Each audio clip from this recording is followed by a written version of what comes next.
Good afternoon, everyone. Welcome to ITIF and KAIST Forum. My name is Hye-Jin Kim. I'm Associate Director of the Center for Korean Innovation and Competitiveness at ITIF, based on Washington, D.C. It's a pleasure to serve as your Master of Ceremonies today. I want to thank you all for joining us. We got a great line of speakers today. First, I want to take a moment to thank our co-host, the Future Institute for National Strategy, Technology, and Policy at KAIST, for their partnership and organizing today's event and helping us bring together such a strong line of speakers.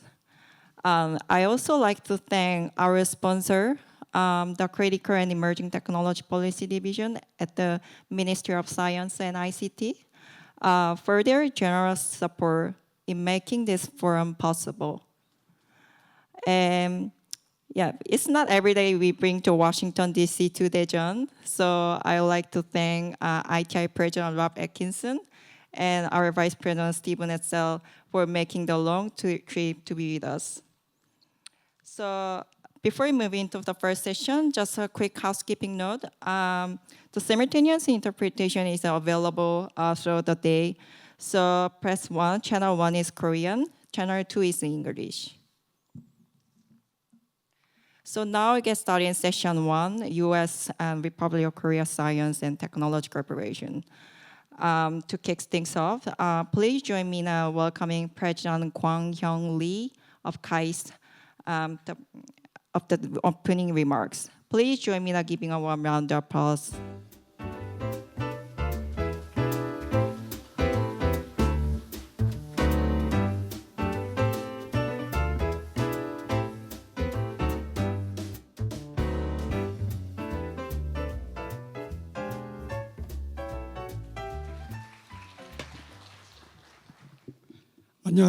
Good afternoon. I am Kwang-Hyung Lee, President of KAIST. I would like to express my deep gratitude to the Honorable Sang-Im Yu, Minister of Science and ICT, and to Dr. Robert Atkinson, President of the Information Technology and Innovation Foundation, and all those at ITIF who have helped prepare this meaningful event, and to all distinguished guests here with us today.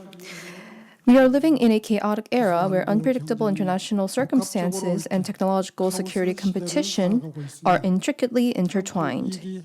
The policy changes of the Trump administration's second term and the ongoing US-China conflict are leading the international community into even greater uncertainty.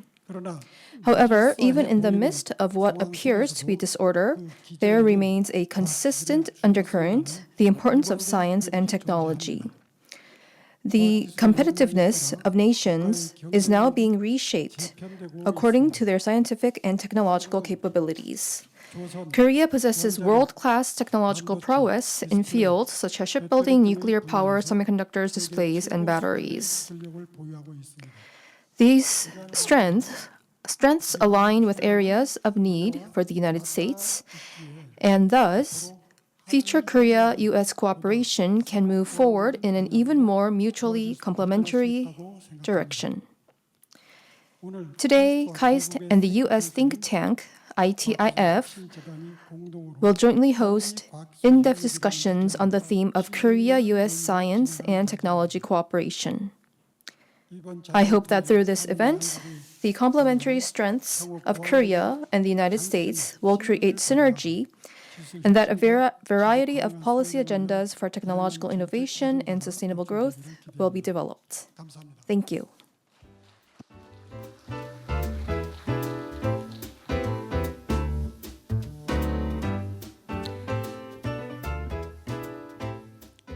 Thank you, President Lee. Now, please welcome Minister Sang Im-yu of the Ministry of Science and ICT.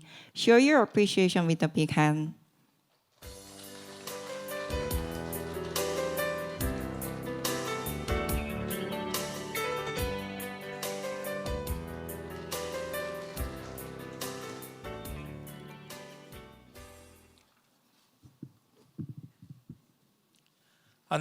Distinguished guests, ladies and gentlemen, I'm Yu Sang-im, Ministry of Science and ICT.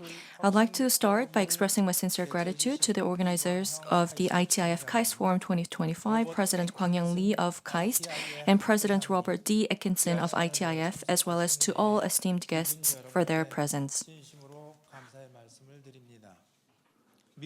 The United States is an important partner to Korea, accounting for the largest portion of our international research collaborations.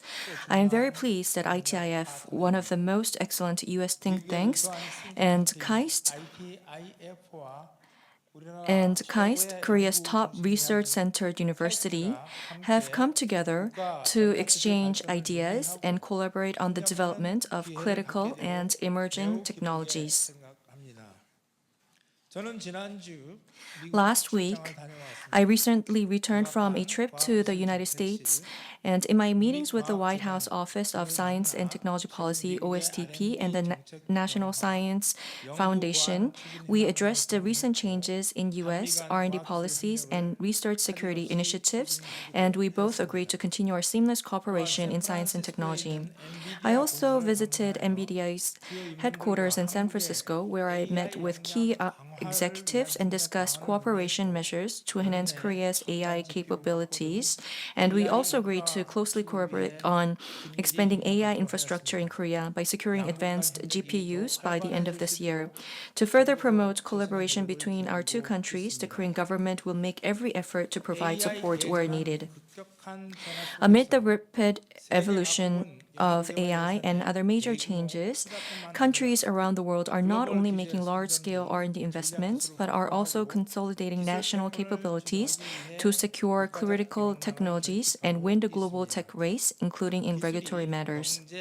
As we live in an era where technology influences not just the economy, security, and diplomacy, but also the very survival of nations, it is essential to exert strong and sustained efforts to secure future growth drivers, nurture talents, and accelerate the commercialization of new technologies.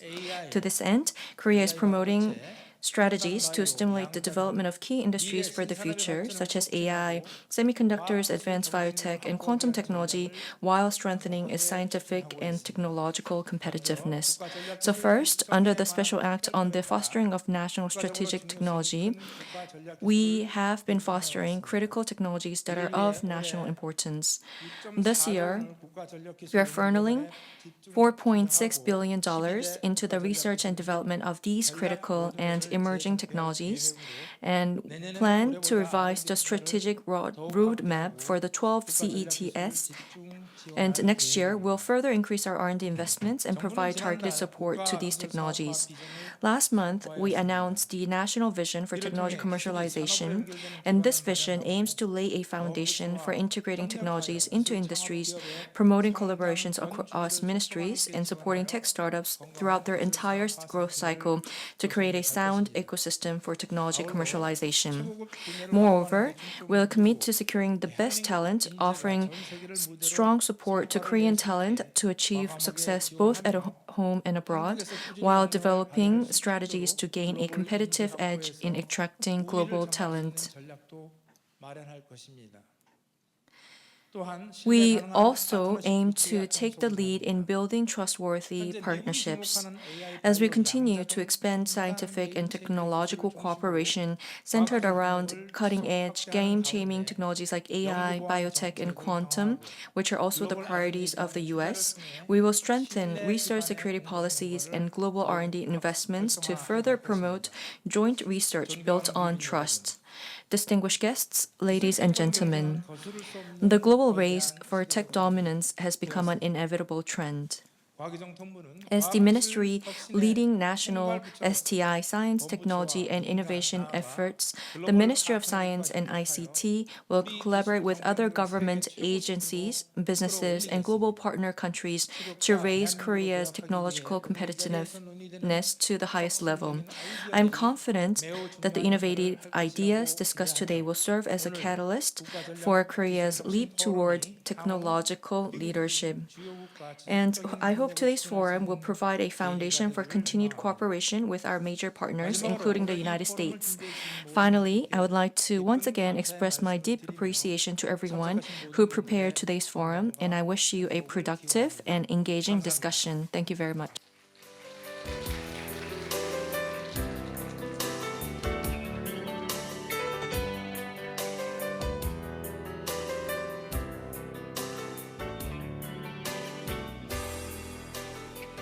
Thank you, Minister Yu.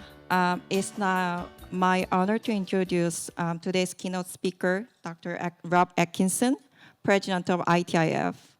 The Trump 2.0 era and then China's push for self-reliance are redrawing the global rules of trade, tech, and innovation. Korea's expert-driven model is under real strain. So his talk is titled, Korea's Growth Reset in the Trump 2.0 era. Dr. Atkinson, the floor is yours. Let's give a big round of applause to welcome him.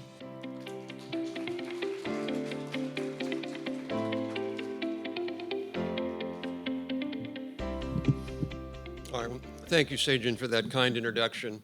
It's really wonderful to be here. I want to thank President Lee and Minister Yo for agreeing to allow us to be part of this event, which we greatly appreciate.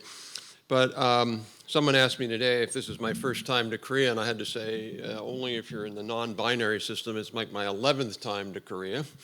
And I really, really enjoy coming here, and I always learn an incredible amount. My notepad is quite long here. And the reason I learn a lot is because I really feel like Korea is perhaps the top country in the world in thinking systematically about science and technology policy questions. And so I think I commend you for that.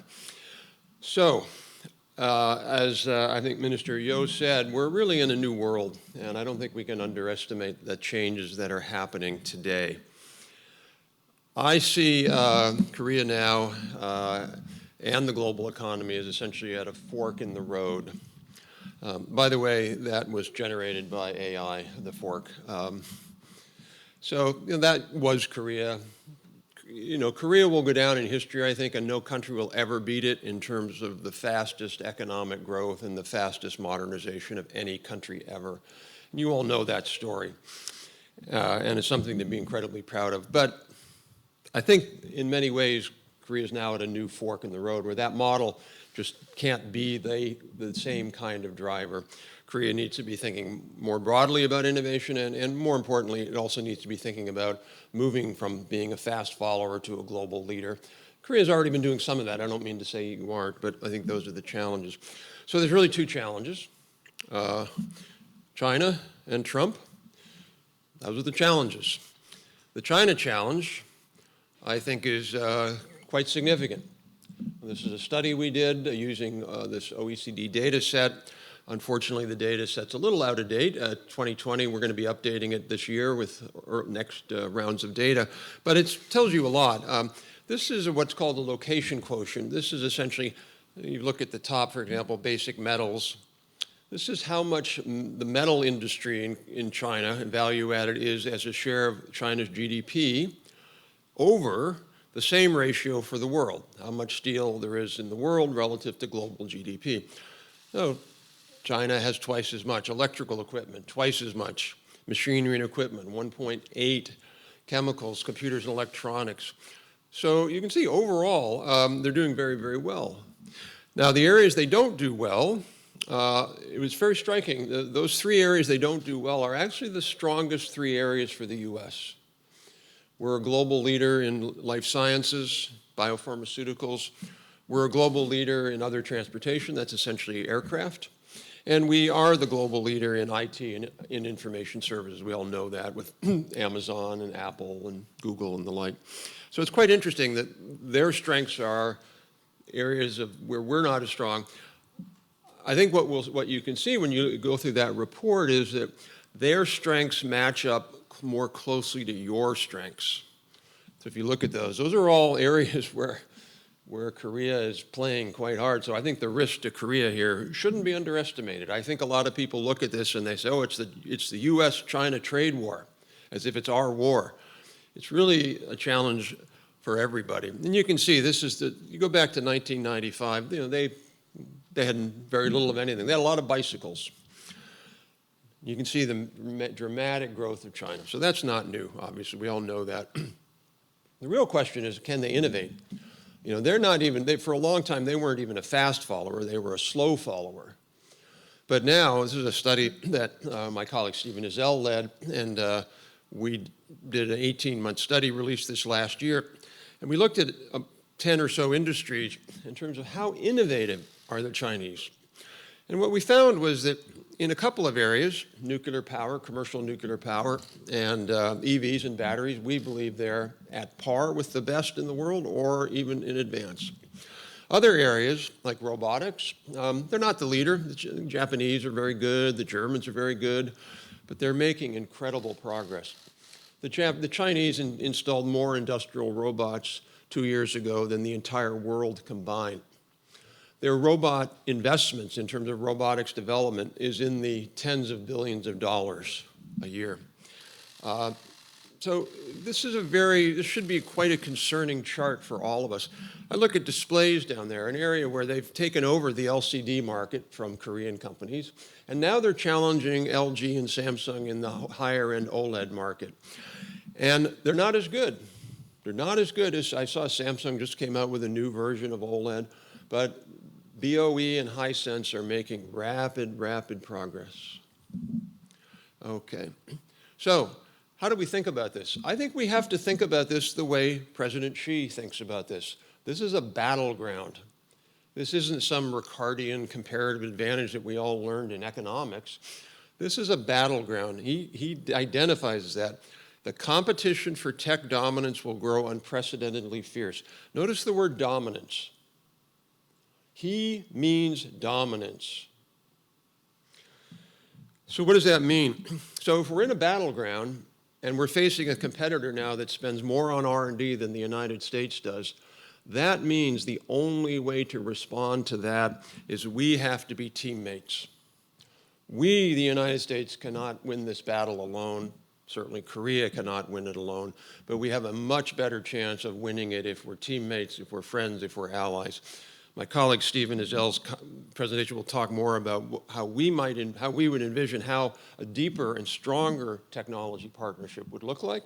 But needless to say, we've got to make that happen together, or else China will win. So, Mr. Trump, obviously a different kind of president than the U.S. has been used to. I think there's a lot of, let me go back, I think there's an enormous amount of misunderstanding about who he is, what he wants. It can look random, chaotic, but let me assure you, there is a rhyme to the reason there. There is a method to the madness. Trump wants a certain thing. It's important to understand what the president wants. Okay, so just as a share, we saw China with location quotients up there, China. But look at Korea, only second in the world in advanced industry production as a share of economy to Taiwan. And Taiwan is largely there, as we would all imagine, because of semiconductors, TSMC, and other players. But the U.S. has lagged. So the U.S. our weakness is advanced production. Our strength is innovation. We're great at innovation. We're good at discovery, translation. We have a harder time scaling that up. Korea is a great time in terms of production. Okay, so how do we explain Trump?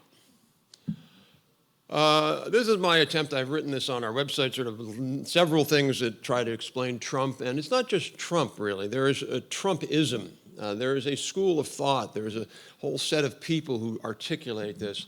Number one, the U.S. can no longer be the leader. We assumed global leadership in 1945.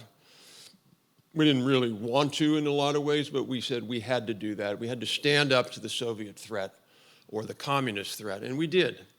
But Trump is essentially saying, we're not so sure about that anymore. We've done a lot of it. We don't feel it's fair. We at least need other countries to help us.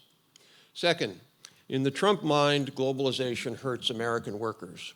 And to some extent, there's a lot of truth to that. The U.S. has lost production because of globalization.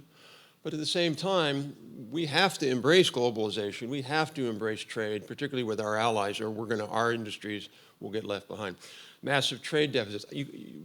When your government officials are negotiating or meeting with the Trump officials, you cannot underestimate this.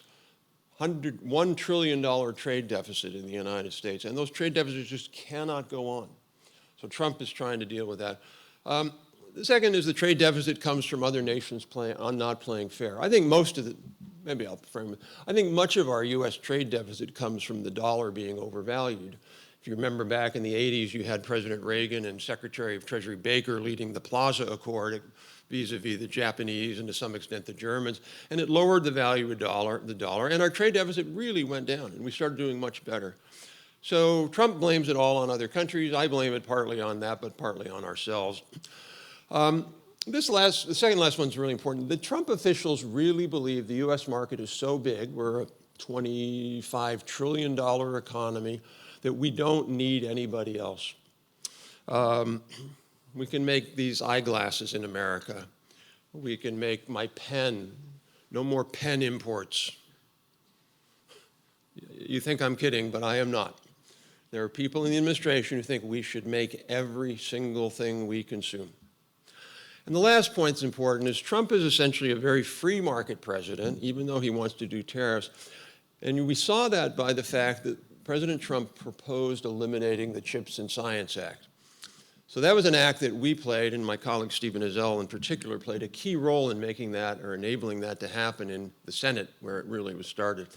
And the CHIPS program is fantastic. We love the CHIPS program. It's funding SK, it's funding Samsung, and yet Trump wants to eliminate it. Now, he can't eliminate it. I won't go into all the reasons. He can't do it. He doesn't have the power, but it tells you his thinking. And the fact that I had said earlier, he's on track of cutting the National Science Foundation budget by 50% this year, and the NIH, National Institute of Health budget, by 50%. So in his view, let's just do tariffs. We don't need this. We don't need technology policy. As distorting that as that is. All right, so what does Korea need to do? And this is partly based on the report that we released with our Korean Center on Innovation and Competitiveness that my colleague Si-Jin Kim leads. So I won't go into a lot of details. It's on the website. But the basic story there is, yes, of course, you need to continue to build on exports, and particularly with supporting and working on emerging and advanced technologies. We all know what they are: AI, robotics, space, an enormous amount of innovations that are going to be coming out, and Korea has to play a leading role.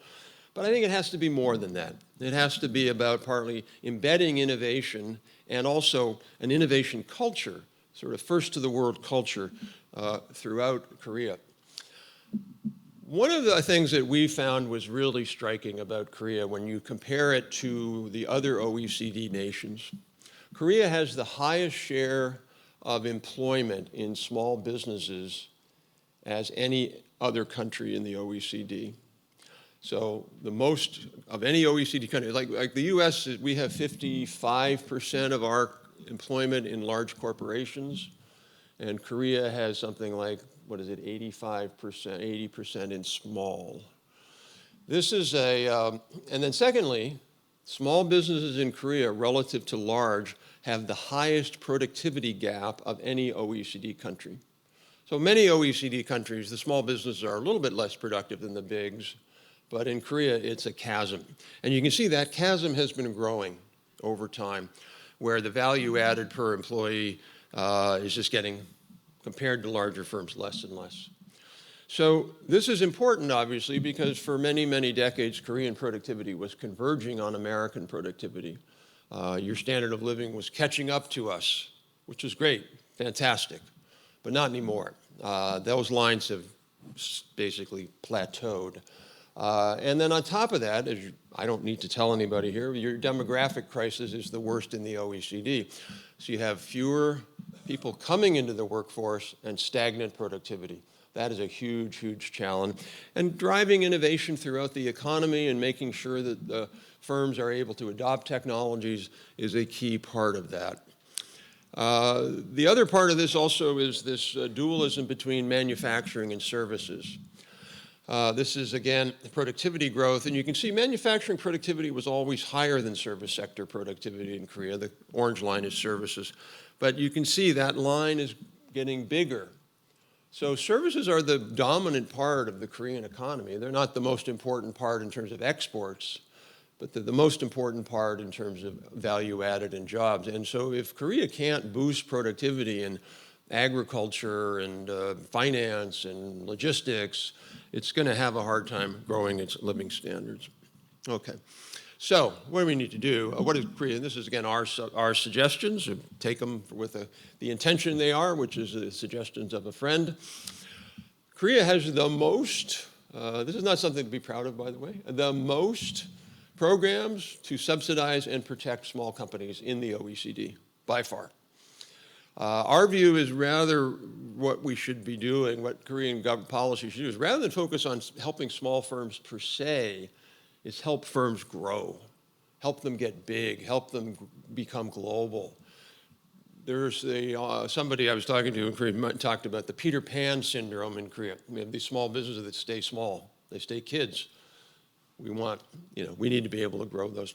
Software everywhere. Korea is really, I think, one of the top countries in the world for engineering education. We see it here at KAIST, engineering performance, engineering capability, whether that's chemical, nuclear, mechanical, electronic, electrical. But the US, I believe, is the best country in the world for software engineering, software programming, and AI. And I think the new world is essentially a world where engineering and software become combined. And so absolutely Korea has strengths, is making progress. But if I were advising the new government, I would say double down on software capabilities. What's interesting is if you look at software adoption by Korean companies, it's probably 2/3 of what it is for American companies. American companies just buy lots and lots of software. They use it to re-engineer processes. They use it to change things. They use it to drive productivity. Korean firms don't appear to be as software-driven as American firms. This is, I think, an important point. My colleague Sejin wrote a very interesting paper on our website about how there's sort of shadow regulation or positive regulation in Korea. In the US, if you want to do something, you just go ahead and do it. And if the government says that you can't do it, then you don't do it. There's a sense in Korea, perhaps, maybe I'm putting this too strongly, but ask permission first. Am I allowed to do this? Well, when it comes to new industries that are sort of, in a way, Schumpeterian, where there's creative destruction, where you want to take big risks, if you have to ask for permission, you're going to innovate more slowly. So I do think that's important. And I think we should also look at that in terms of some of the laws regarding AI and new emerging industries like fintech. There's a way to regulate these spaces in a way that enables entrepreneurs and companies to be innovative and take risks. So I'm not arguing for just nothing, don't do anything. I'm absolutely not arguing for that. But if you look at the Europeans who have adopted a very sort of precautionary principle approach to regulating emerging technologies, we see the results. Just very, very few. Has anybody ever heard of a European unicorn. I mean, that's why the term unicorn came about, because there's so few of them in Europe. It had to be a unicorn. I'm being facetious, but there really aren't very many European unicorns. There really are not.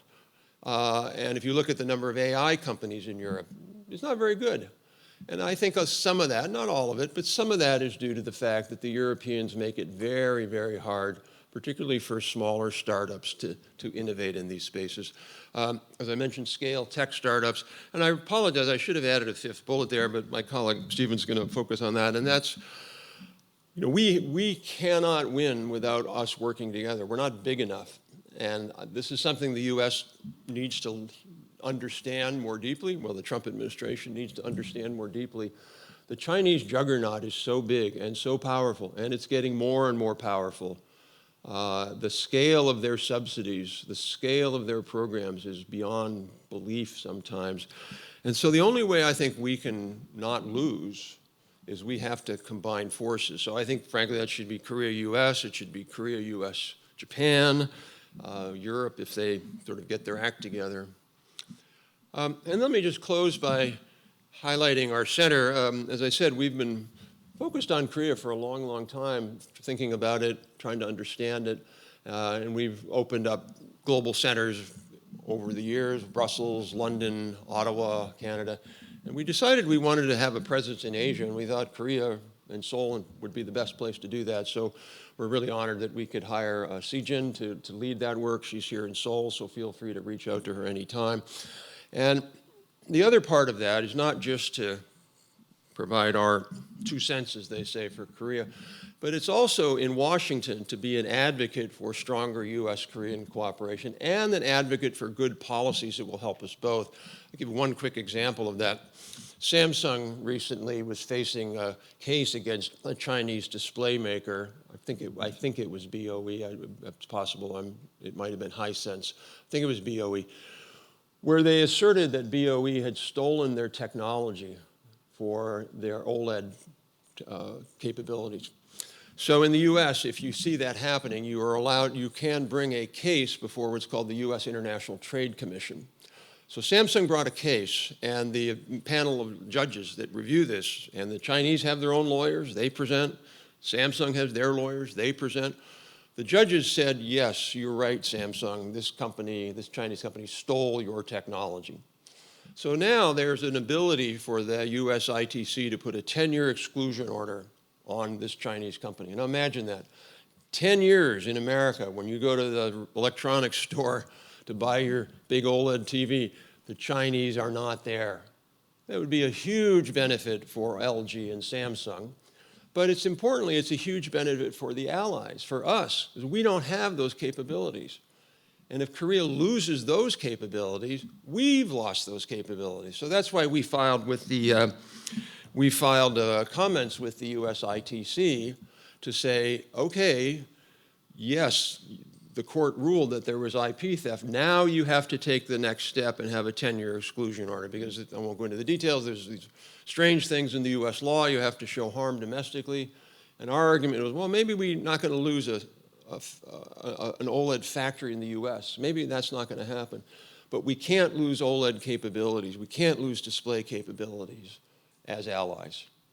When I go back to Washington next week, I'm going to a day-long small expert workshop that the Defense Department is hosting on display capabilities, because the Defense Department is extremely worried about not having display capabilities either domestically or with our allies. So I point that out because I think it's just such a clear, visible way that shows how closely we need to be tied together.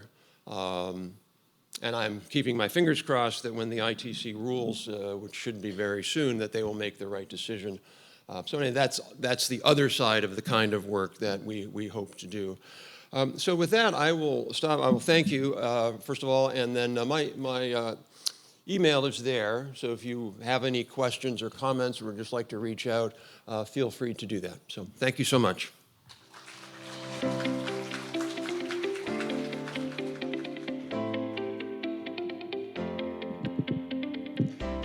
Thank you, Rob.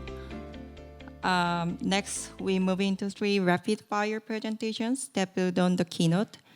First, please welcome Stephen Etzel, Vice President for Global Innovation Policy at ITIF, with a presentation on repercussions of the U.S.-China tensions for the RK and beyond. Let's welcome in a big hand.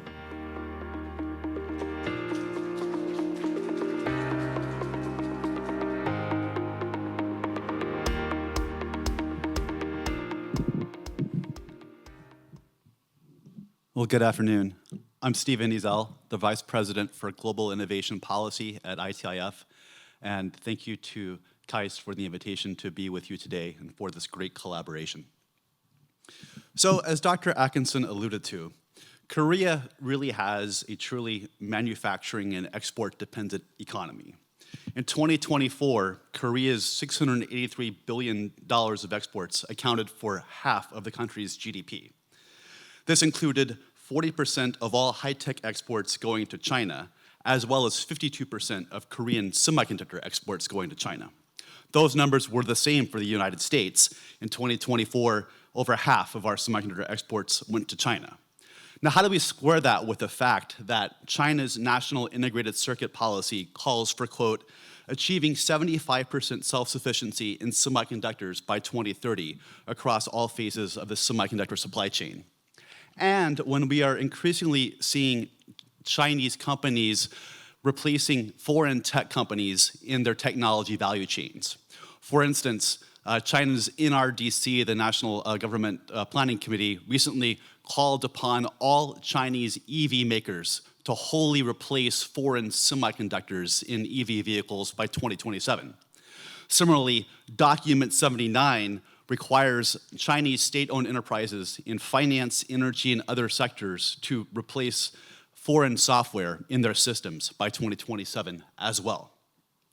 So what we're seeing in China is an evolution of economic strategy that ITIF has called moving from attraction to compulsion to expulsion. So in the early 1980s, Deng Xiaoping really welcomed foreign multinationals into China, low manufacturing labor costs, 30% China price, and that attracted a lot of multinational investment. As they got agglomeration effects, they became stronger.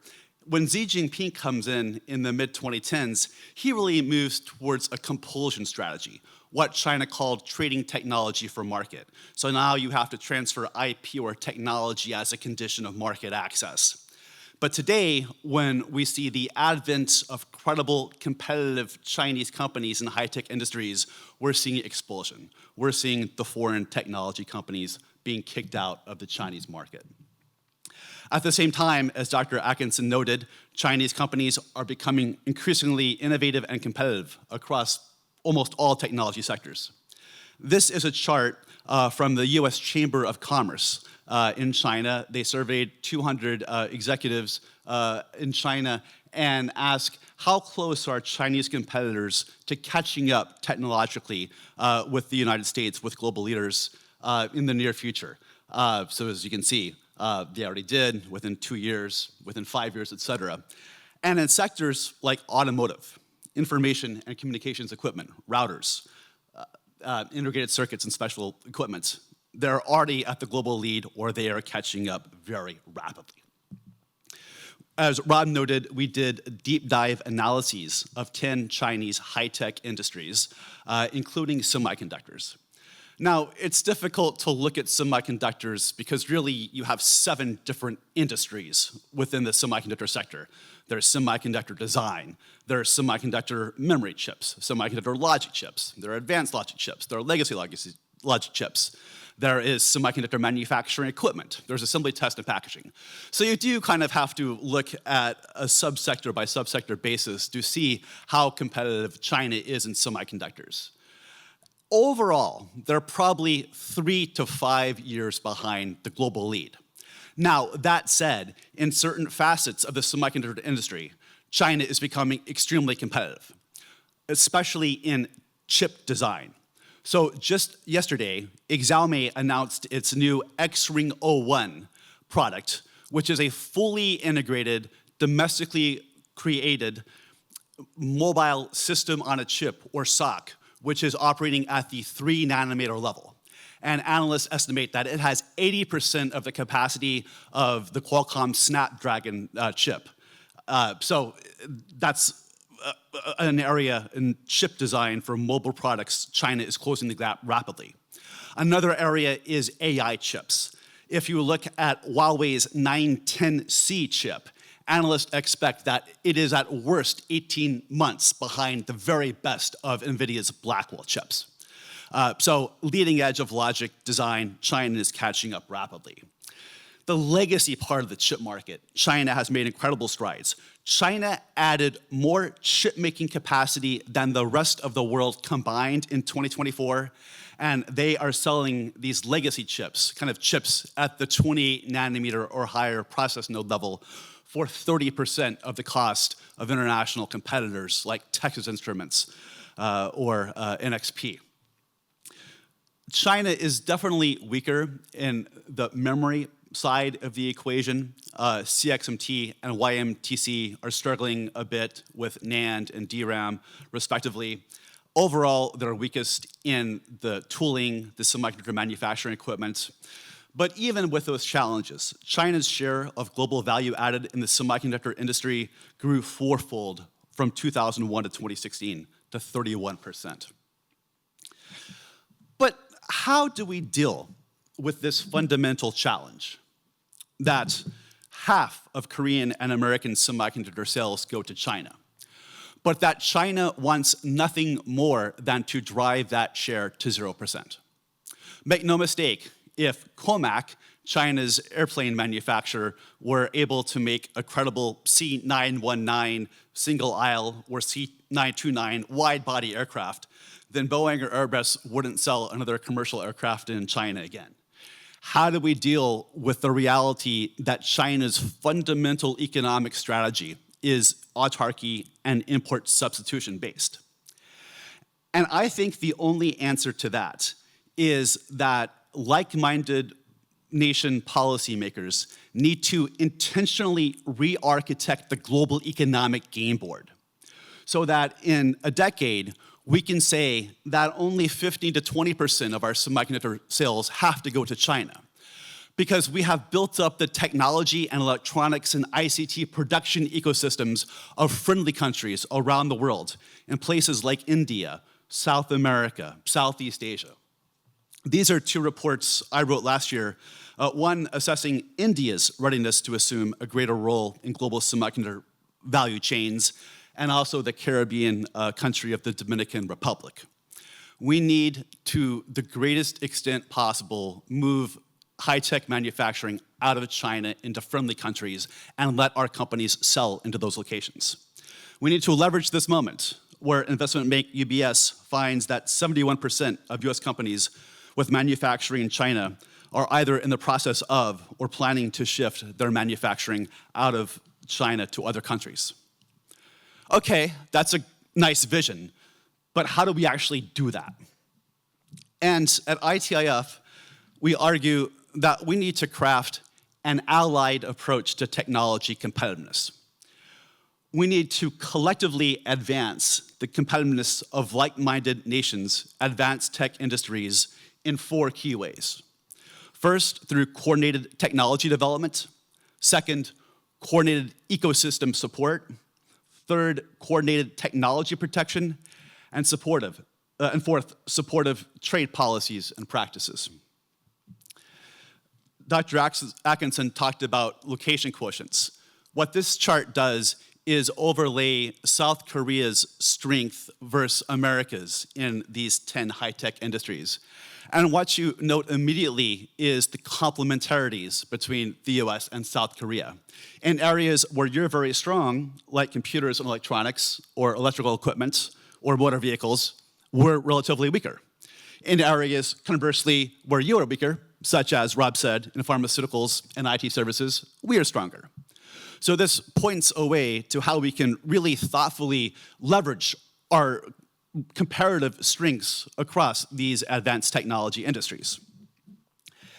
And a place we should certainly start is in advanced semiconductor R&D.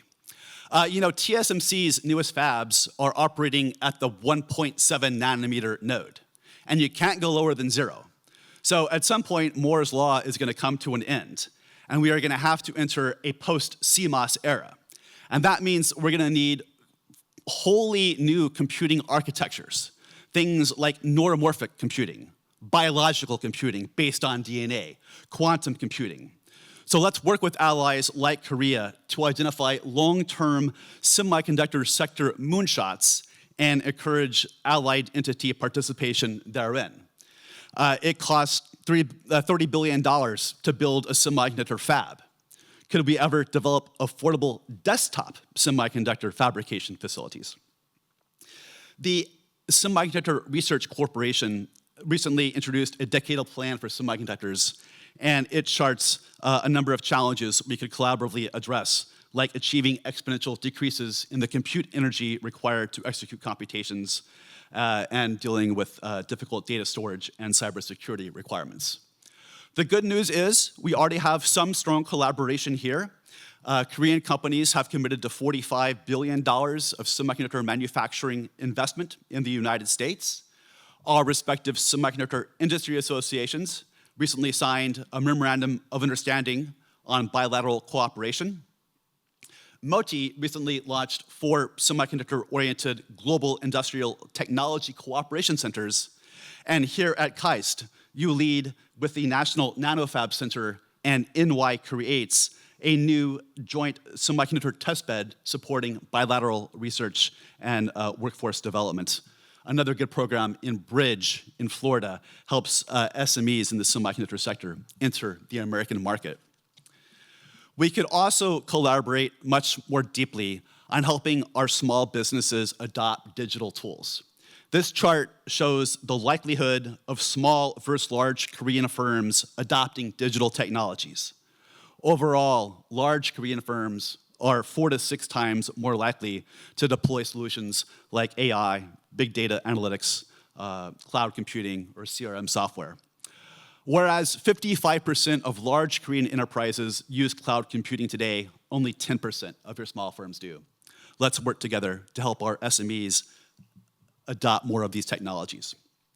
The bioeconomy is another area of potential robust collaboration. South Korea is responsible for 6% of new drugs currently in the global drug development pipeline, and also for 6% of oncology drugs.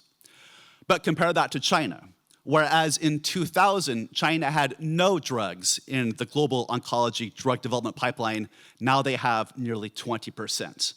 And in 2023, there was not one Korean-originated new drug that was approved domestically. So there are things we could do to collaborate in the bioeconomy, already doing some. There was a $10 million announcement between the NSF and the Science Ministry on research collaborations, some collaboration around the Cancer Moonshot Initiative, but we could really do much more with these master's and PhD talent exchange programs. Let's make this a key priority. We can also collaborate on technology protection activities. So in particular, the United States really must work with allies to the maximum extent possible in promulgating and enforcing export controls around AI and semiconductor technologies. If each allied country is developing its own export control regime, it simply is not going to work to have collective effect in slowing down China's technological capabilities, at least for defense purposes. We could collaborate to enhance information sharing efforts to combat foreign economic espionage. Rob talked about the BOE case that had stolen Samsung's technology. We could create a Seven Eyes-like alliance focused on combating state-sponsored economic espionage in these advanced technology industries.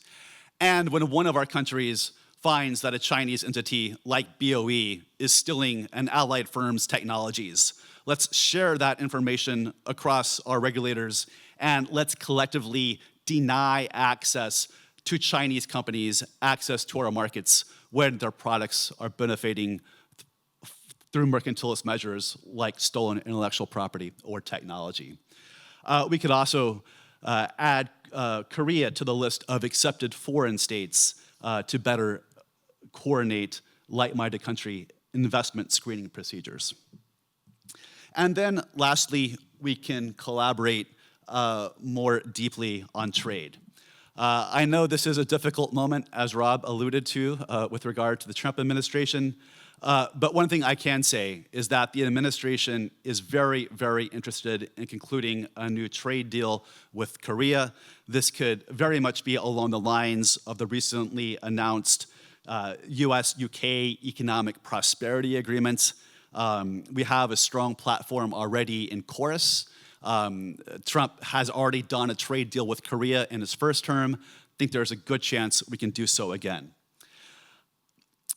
One significant lacuna, frankly, of both the Biden and the Trump administrations has really been to recognize the fact that we have to stand by our allies. Unfortunately, the Biden administration did not actively negotiate one free trade agreement with any other country. To its credit, it did try to advance the IPEF, the Indo-Pacific Economic Framework, although the Trump administration is likely to not pursue that.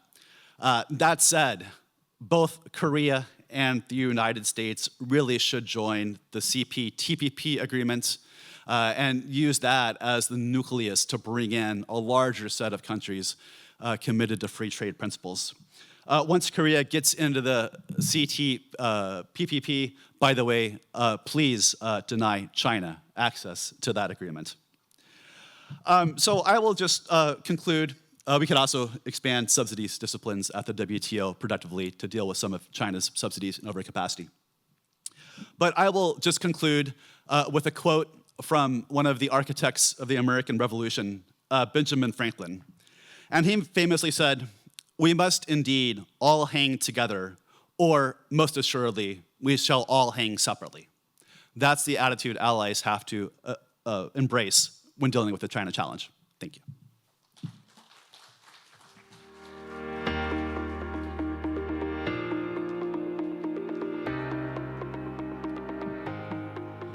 Thank you, Stephen. Up next, we hear from Dr. Kyung-Jin Song, Country Representative at the Asia Foundation Korea Office. Her talk is titled Advancing U.S. ROK Cooperation Through Strategic Technology Partnerships. Let's give her a big round of applause.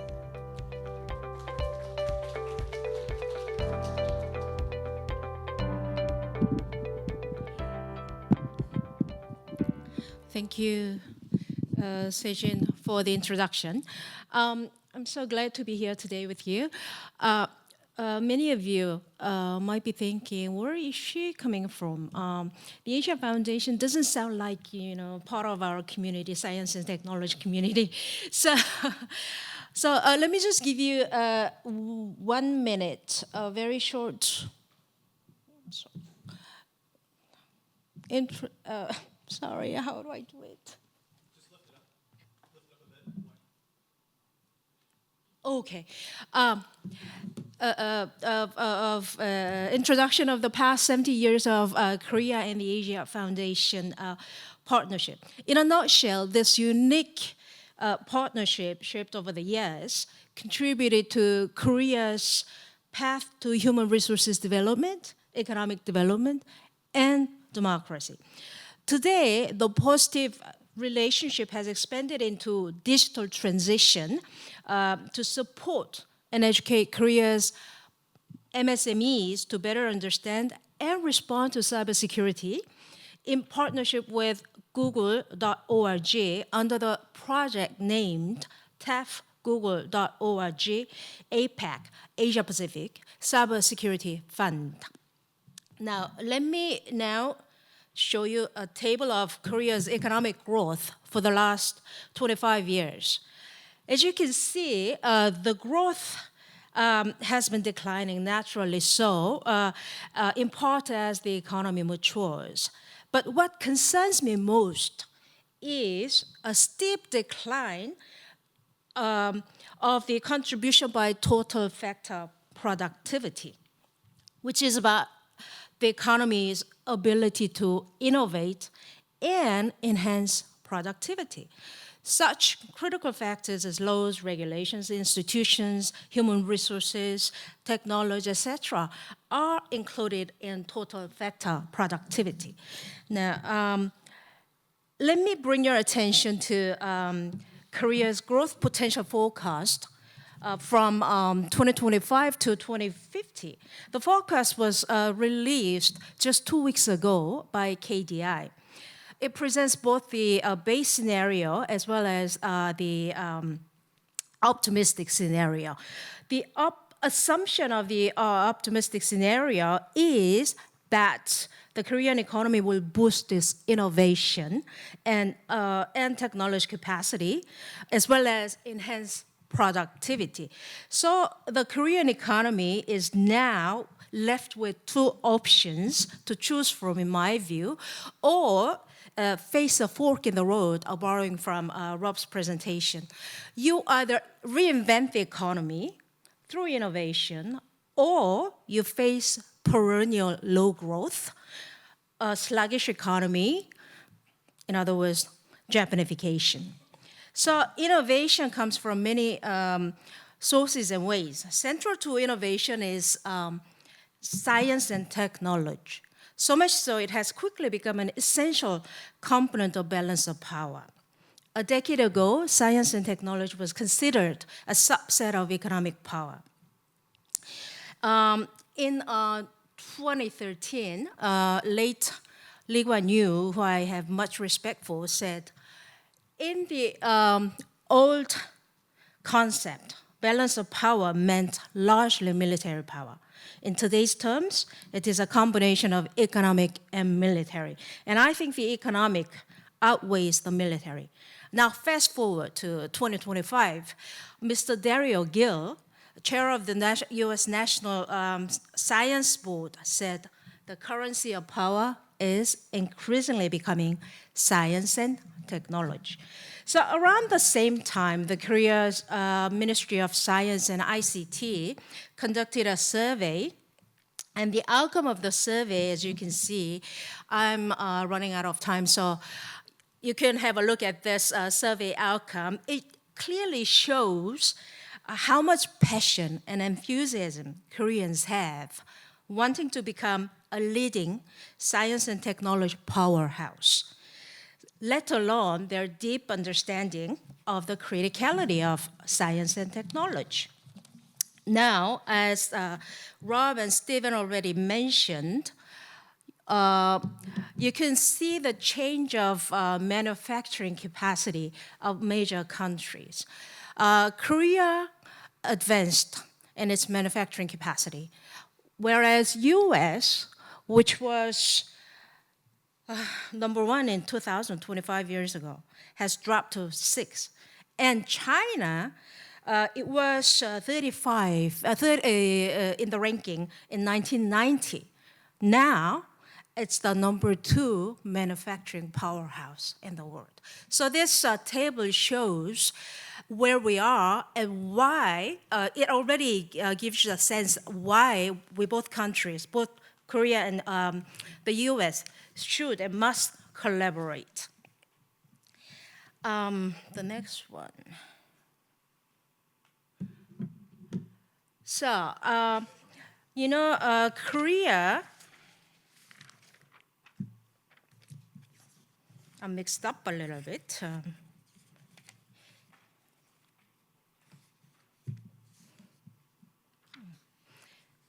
So there's plenty of room for Korea and the US to forge a more solid partnership in strategic technologies. Korea is only one of the 2 countries in the world that can produce both the most advanced steel as well as simple shaving blades. And Korea has competitive manufacturing with a good level of technologies, although we tend to be better at capitalizing on application of technologies of the US, for instance. And the US has the most advanced technologies in the world, let's say in AI, quantum, space, biopharmaceuticals, AI, semiconductors, etc. But their problem is, though, with the most advanced technologies, they lag behind their competitors in manufacturing, especially advanced manufacturing. So there are many ways of collaboration between the two countries. Stephen has already covered quite a part of quite a few of the collaboration areas. Let me just touch on shipbuilding, for instance. The U.S. needs 100 and over commercial vessels, and for the next 10 years, you will need 67 defense reserve fleets, and you will need 42 to 65 LNG carriers, and you will need 10 icebreakers. Trump and people in the Trump administration have already said many times that we need to cooperate between the US and Korea for MRO, maintenance, repair, and overhaul. And I put ROK-US-India cooperation because, as of now, 90% of container boxes is produced in China. And making container boxes doesn't require high tech, or it's not even costly. It takes about, $2,000 to make one container box. So why don't we shift production to India? I mean, India can produce container boxes. It doesn't require high tech. It doesn't require very skilled, highly skilled workforce. So I think it's also a great way to promote not just economic collaboration, but in terms of economic security. And I would also like to touch on critical minerals, which I think is very important. Mr. Trump has also emphasized the importance of, critical minerals, as you can see in his talk with Ukrainians.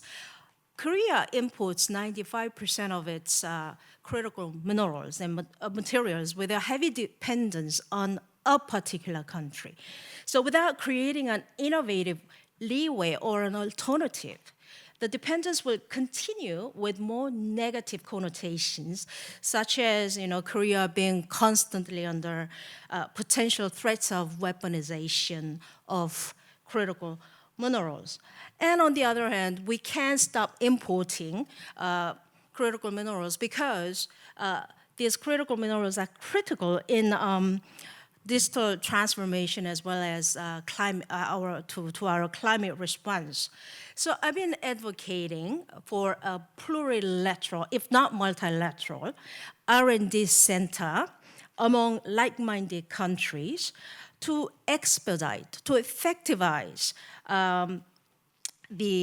let's say, mining exploration, processing, the entire supply chain by developing new technologies, alternative technologies, as well as climate environment technologies.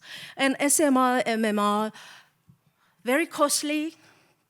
We still do not have the sufficient technologies to produce SMR. And many countries have announced that they will be able to produce SMRs by 2030, which in my view is unlikely. So there is a lot of room for cooperation in terms of SMR. And finally, Stephen already touched upon it, and I would also like to emphasize the importance of people-to-people exchange on various levels, not just between researchers, but between policymakers, between politicians, and between students, between youth, and all that, and of course between businesses. And cooperation will eventually improve Korea's regulatory innovation in tandem with global standards. And I have a question. It's mind-boggling. Why isn't the U.S. joining DEPA? I mean, you have the most advanced digital technologies, and yet you're not joining DEPA, let alone CPTPP. Without you joining, how can you block the joining of China in CPTPP, for instance? So you have to do your homework too. And all this collaboration between Korea and the US should not be short-term. It should be a long-term collaboration, and through which we can build confidence. As Rob said, confidence is important, but confidence is not built overnight. It takes time. So that's the end of my presentation. Thank you very much.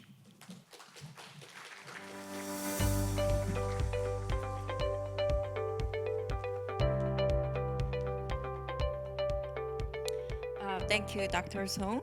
And finally, for this session, we welcome to Professor Jae-min Jung, Dean of the College of Liberal Arts and Convergent Science at KAIST, to discuss the role of humanities and the social sciences in the AI age. Let's welcome in a big hand.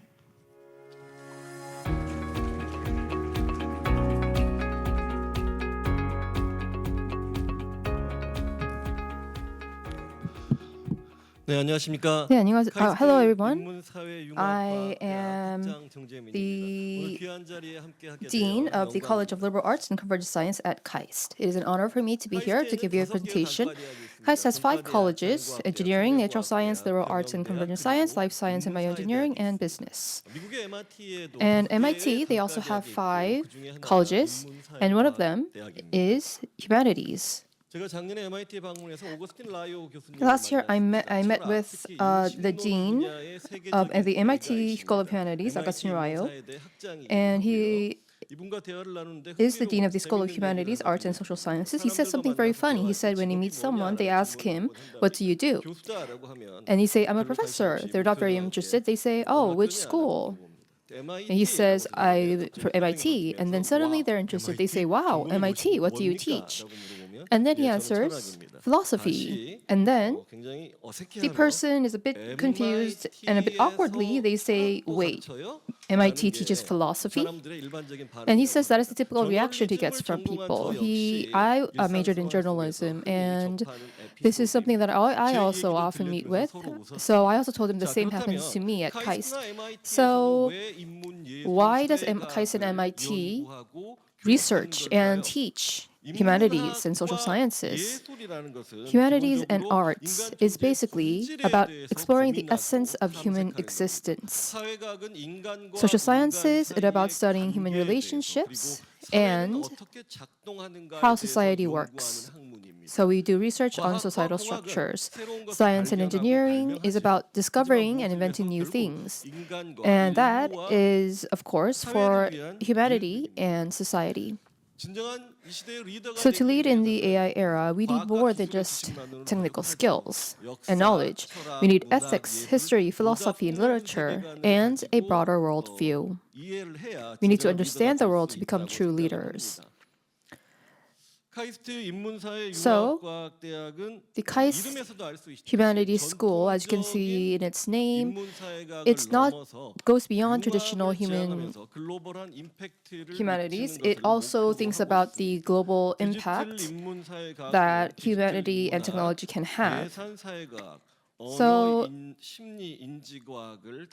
in our school, we have several schools as well. We have the School of Digital Humanities and Computational Social Sciences, and we also have the Graduate School of Science and Technology Policy. We have the Graduate School of Culture Technology, where we study art, games, and culture and technology and creative industries. And then the Graduate School of Future Strategy researches demographics, technology, climate, future. And also, it teaches science journalism, which brings science and the public together. And also, we nurture talent in the media, and it also teaches intellectual property and strategic foresight. So we have the master's and the PhD degree in this area. So for scientists and engineers, they need that humanities background, and also for those in humanities, they need a background in science and technology. So that is the work that we are doing. So in education, we have co-teaching classes. So for example, a physics professor and a philosophy professor will come together and give a lecture about human being in science and technology. So for the co-teaching classes will co-teach a course for 16 full weeks to teach the students and have discussions. The students are very happy about these classes. They have great class reviews. And the course evaluation, the students would answer that it was a very helpful course where they would learn about both humanities and science. We also have many other programs to bring humanities and science together. In 2020, by 2023, we did not have a graduate program in the School of Digital Humanities and Computational Social Sciences, but President Lee said we should build a graduate program. So we wanted to build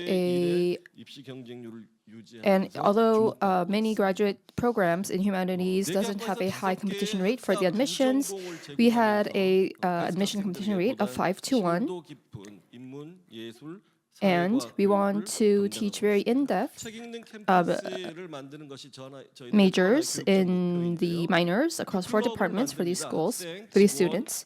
And we also want to build a campus where book reading is encouraged. So we have a book club program where students, staff, and faculty can request books that they want to read. And then we even provide awards for the top readers. And in research, we hold monthly convergence forums. So professors across different disciplines will come together. For example, a professor from science and technology policy will give a forum with a professor from chemistry, or someone from future strategy will give a presentation with someone from civil and environmental engineering. So we are bringing, of course, it also means we can bring together 2 different fields in engineering.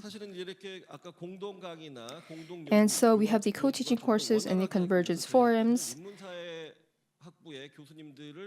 And so to make this possible, when we appoint new professors, we appoint them in a system where they are an adjunct professor in the digital humanities and also a department in engineering. And if you look at the grants, the government grants that the humanities receive, it's not very high, but we can bring in more money by bringing in the engineering or science aspects. So for example, we had a project where professors participated in a grant for climate change, and so they brought in 6 billion in Korean won for that program. We had professors who have studied law and working with professors with complex systems to research post-AI legal networks. We had professors in journalism work with professors in AI to create a journalism value-based news recommender. And we are also working with the industry as well. With Samsung, we have built a data-driven organizational culture modeling. And with KT, one of the biggest telecommunication companies in Korea, we find ways to make AI more pleasant for people. And so in many other ways, we are bringing together the humanities with science and engineering.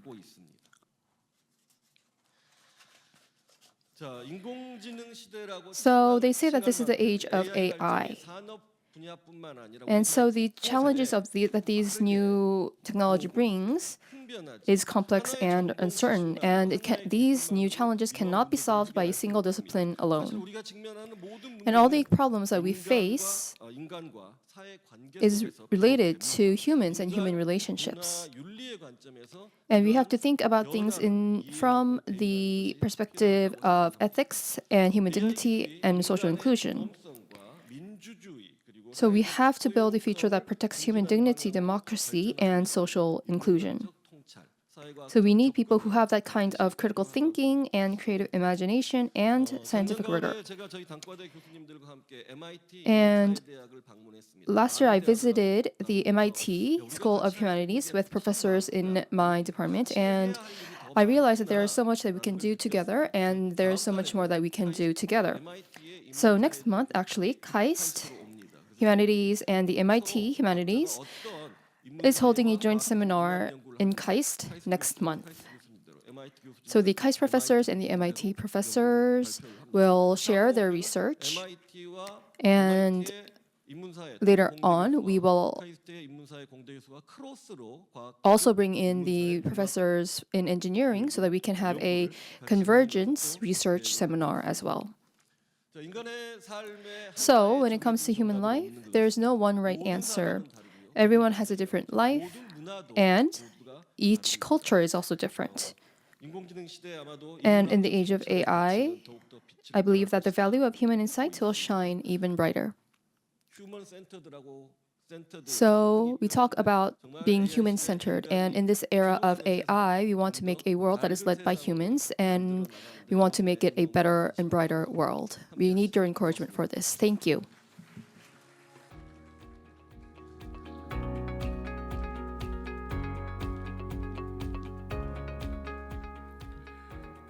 Thank you, Professor Jung. Now we transition to our first panel discussion.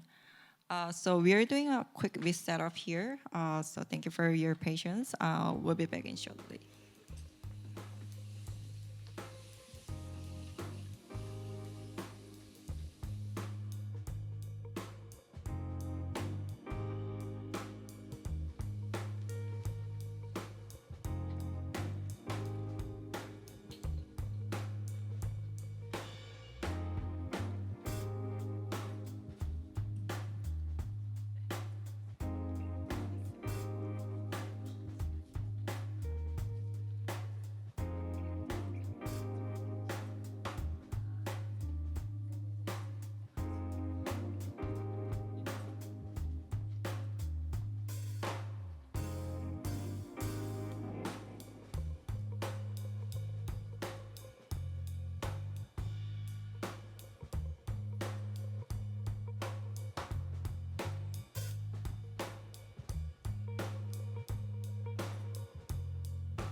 So now we transition to our first panel discussion. So moderated by Professor So-Young Kim, Vice President of KAIST International Office.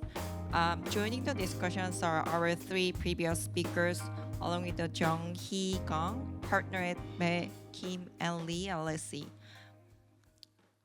Yeah, Professor Kim, the floor is yours, please. Right. Hello, everyone. We're not going to take any more breaks because we are really running behind the schedule.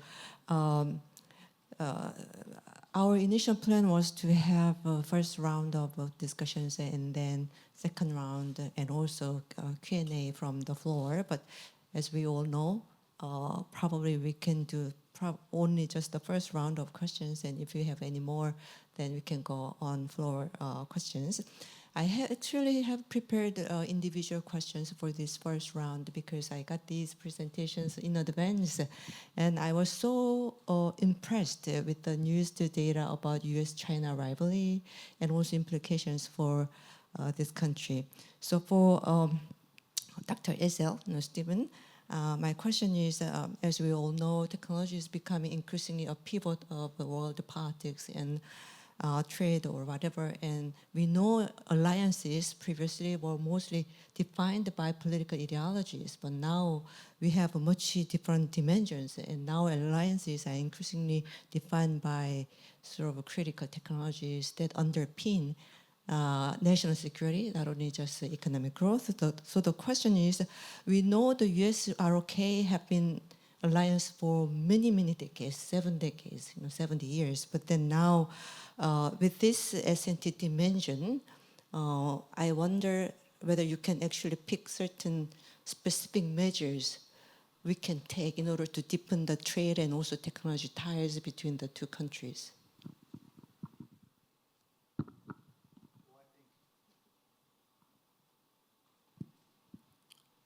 There we go.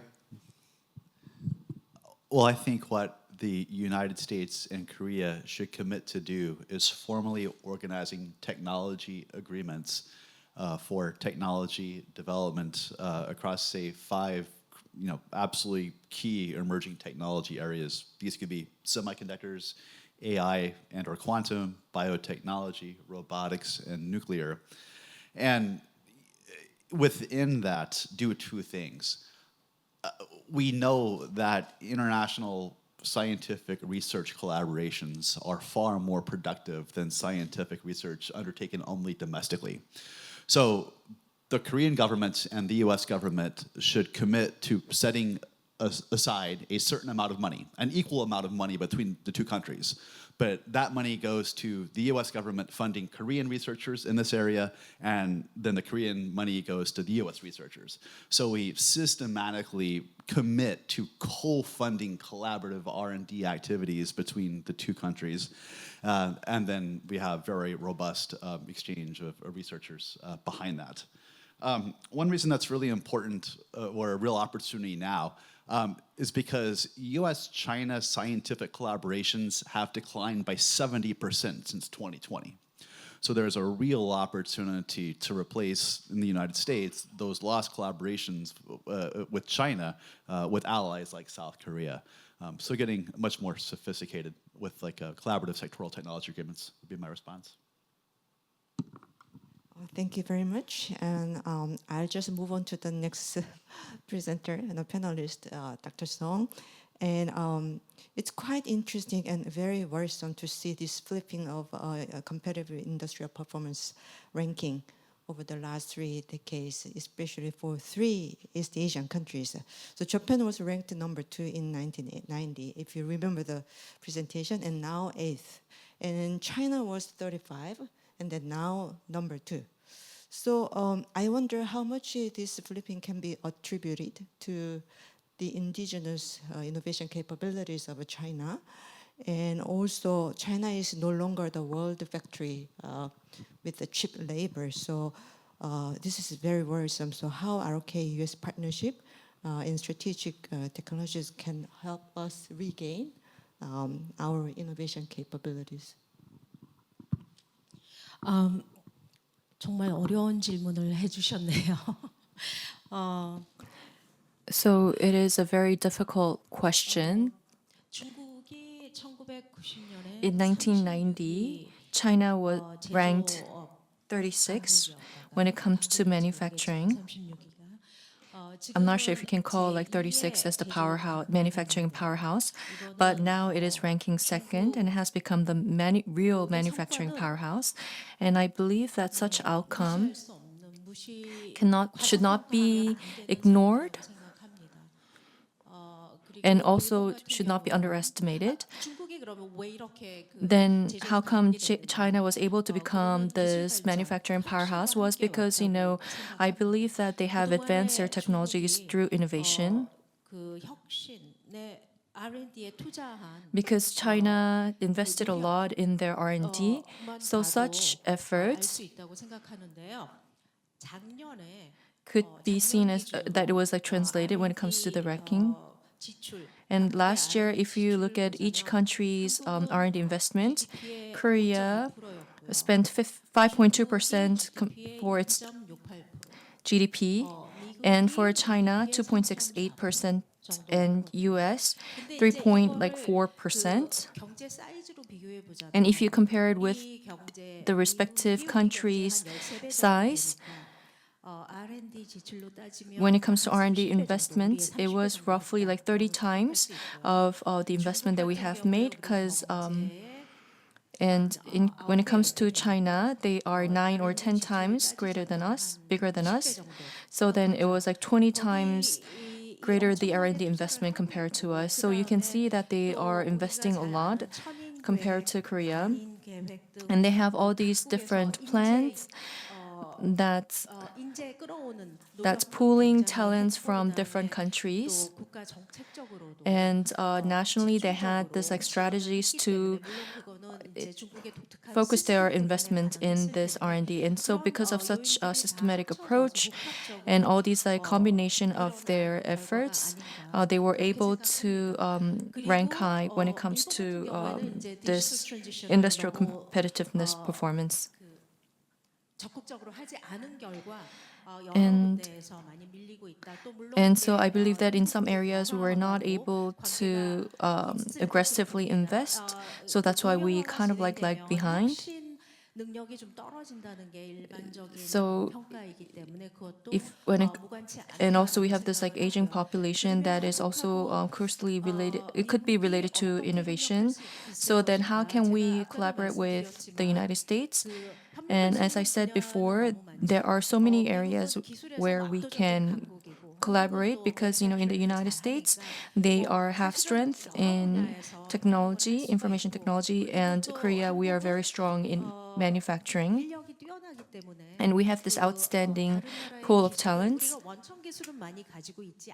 And so even though we do not have this like a lot of original technology, what we can do is that our application of those technology, the skills sets are very great.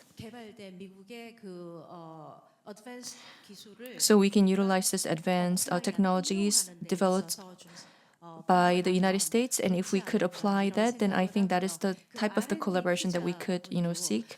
And also when it comes to the R&D investment, and of course the private sector is investing a lot in the R&D.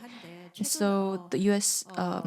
investment spending on this R&D is important, but at the same time, the Trump administration is recently cutting down this R&D investment. But if we could, work on this together, then I think it would be great. Thank you for the thoughtful responses. And for our team, Jaemin Chung, we are very close friends because we are also with the same college. At KAIST, we do a lot of AI plus AI times something initiatives. It's not only our college, so it's very, very interesting interdisciplinary and cross-disciplinary work KAIST has been doing over the last few years.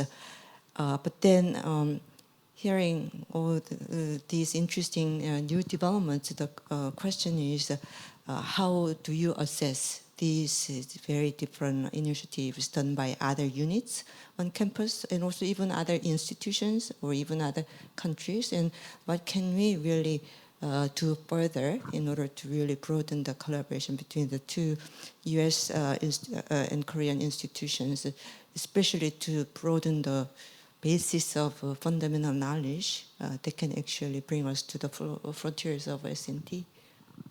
네, 질문 감사합니다.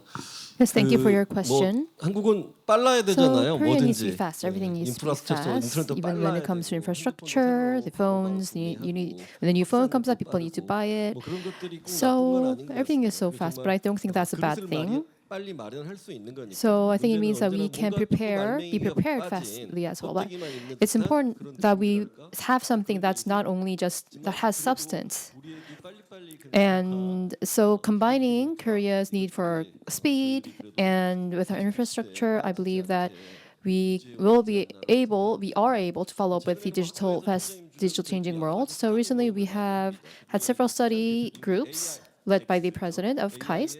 So we have the AIX project. So it is to bring in other fields with AI, to converge different fields with AI.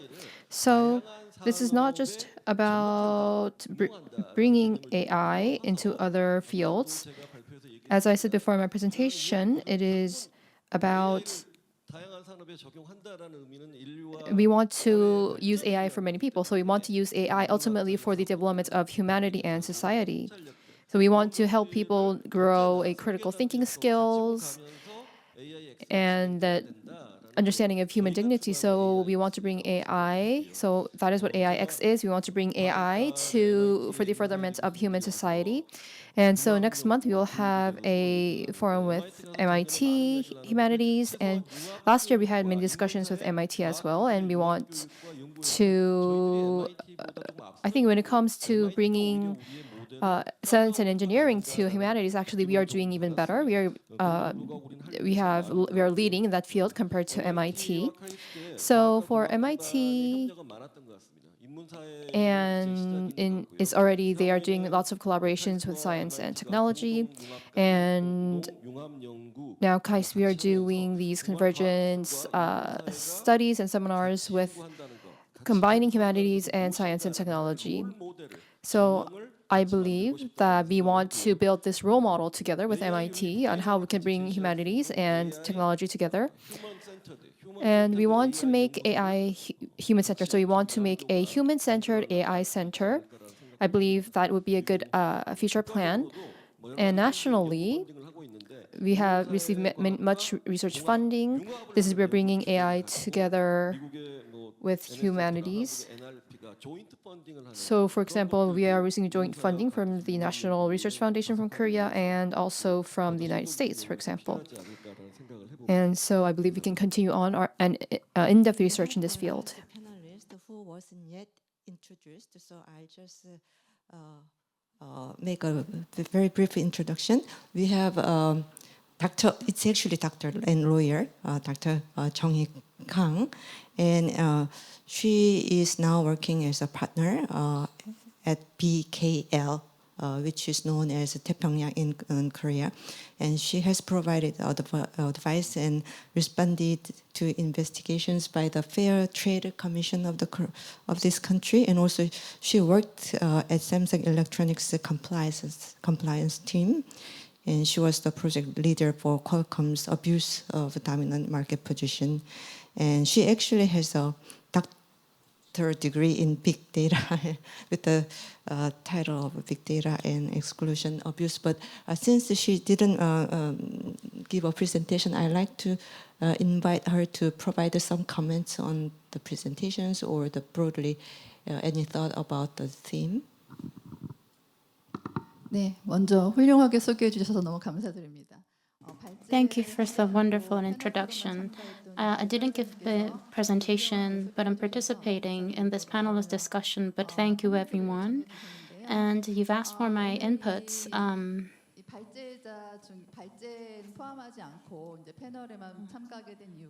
I just participated as a panelist because technology, innovation, and legal issues, I think there's some misunderstanding because people think that legal and institutional framework holds back the development of innovation and technology, but I don't think that's true. So with regards to that, I'd like to offer some thoughts on how this legal and institutional frameworks in support of the technological innovation. So in the fight for the technological hegemony, of course, the speed of technological development and capital is important, but also important here is the safe and sound framework to allow for those developments. So the wave of this technological innovation can be linked to the sound legal and institutional frameworks. So since I didn't give my presentation, I'd like to take some time to provide some input. So AI is a massive technology that impacts our daily lives. So a lot of countries are coming forth with new institutional frameworks on this issue.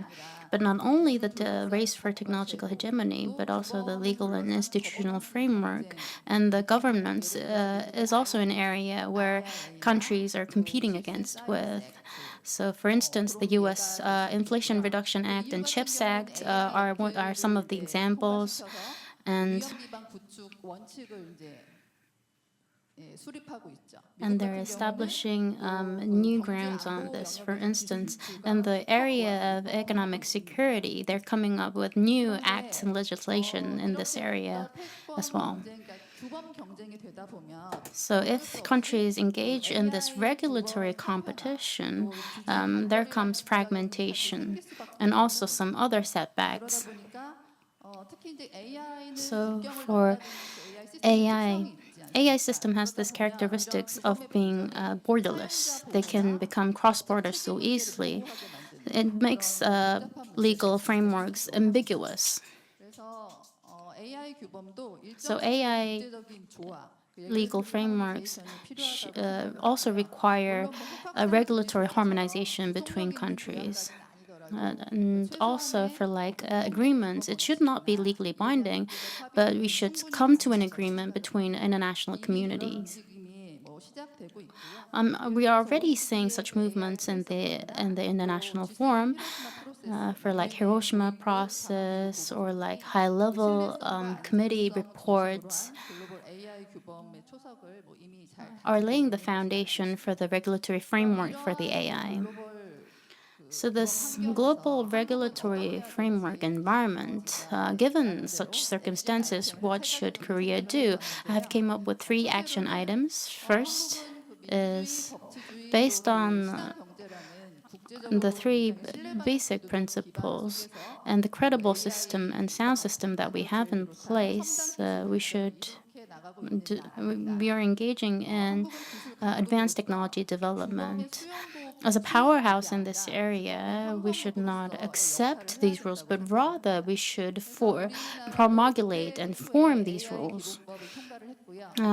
For the first time in the world, Korea have came up with AI basic law, and there are also sub-laws under that act as well. So these regulatory framework have been established consistent with international rules and regulations, which can be reflected in the global discussions in this area. And the second thing is cooperation on standardization. In particular, UN and OECD and the WTO GPA, we should be actively engaged in these global efforts, multilateral efforts. And given the current circumstances, countries such as Korea should choose what kind of alignment we're going to have in this area. So for Korea, more market-based system, democratization and all that, we can come up with a neutral model for where everyone can adopt. So these frameworks and institutions should be actionable, should be put in place in reality. So in that respect, we should work with domestic companies in partnership with the Korean companies. We can implement and enforce these mechanisms, and that should be taken into consideration when we're engaging in the initial discussions on establishing relevant rules. So today, we're talking this very important issue of national strategic technology and innovation. I'm very honored to share my thoughts and provide my input. And I hope that today's discussions will help foster the basic framework and further spurring relevant discussions going forward. Thank you. So now we have just 5 more minutes, but I have one question for our ITIF expert, because other Koreans, we meet them every day, right? So one more question for Stephen is actually about the 2 very, very opposite views of China, because we have a view or understanding of China as an imitator fundamentally, versus China as an innovator, right? And now when the U.S. crushed Japan through the plaza occurred in 1985,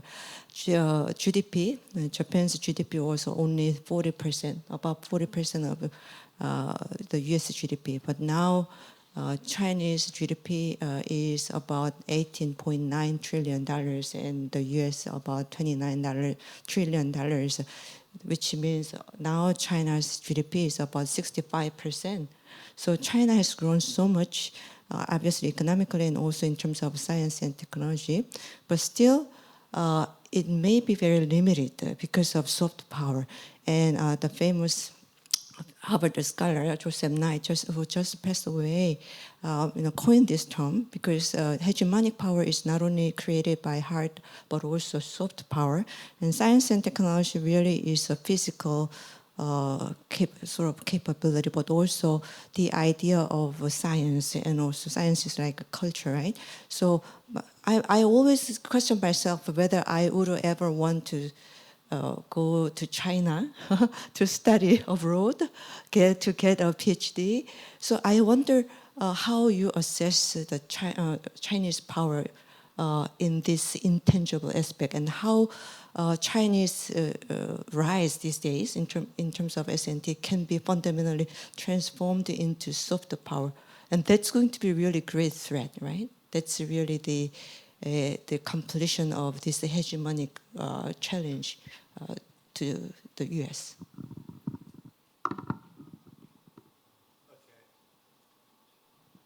I think I heard two different questions there. One, how truly innovative is China? And two, how expansive or credible is Chinese soft power globally?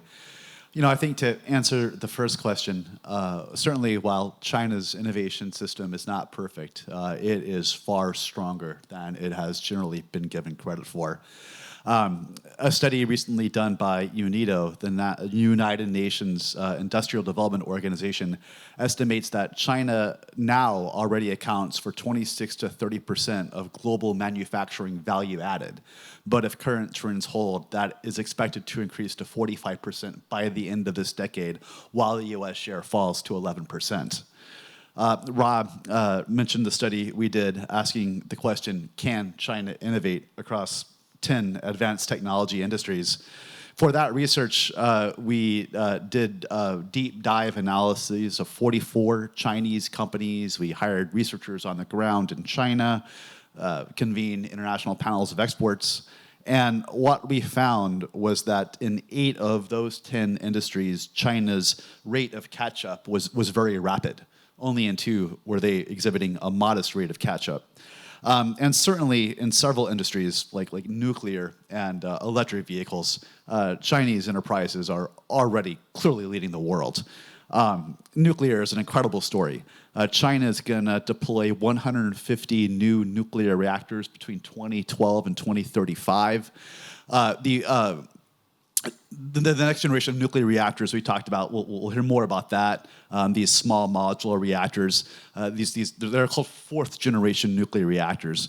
But there's a group called the 4th generation nuclear forum that has defined 6 different types of these 4th generation reactors, and they're thorium and molten salt, et cetera. But China is the only country in the world now developing all 6 types of those 4th generation reactors, and they are the first in the world to have just operationally deployed an SMR.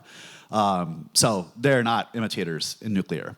EVs, another story. Imagine that in 1985, China manufactured a ground total of 5,200 passenger vehicles. But by last year, that was 26.8 million. And by the end of this decade, it's estimated that China will account for 30% of global auto production, and they're already producing 62% of the world's EVs and 77% of electric batteries. The notion that China cannot innovate, I think, is an outdated one.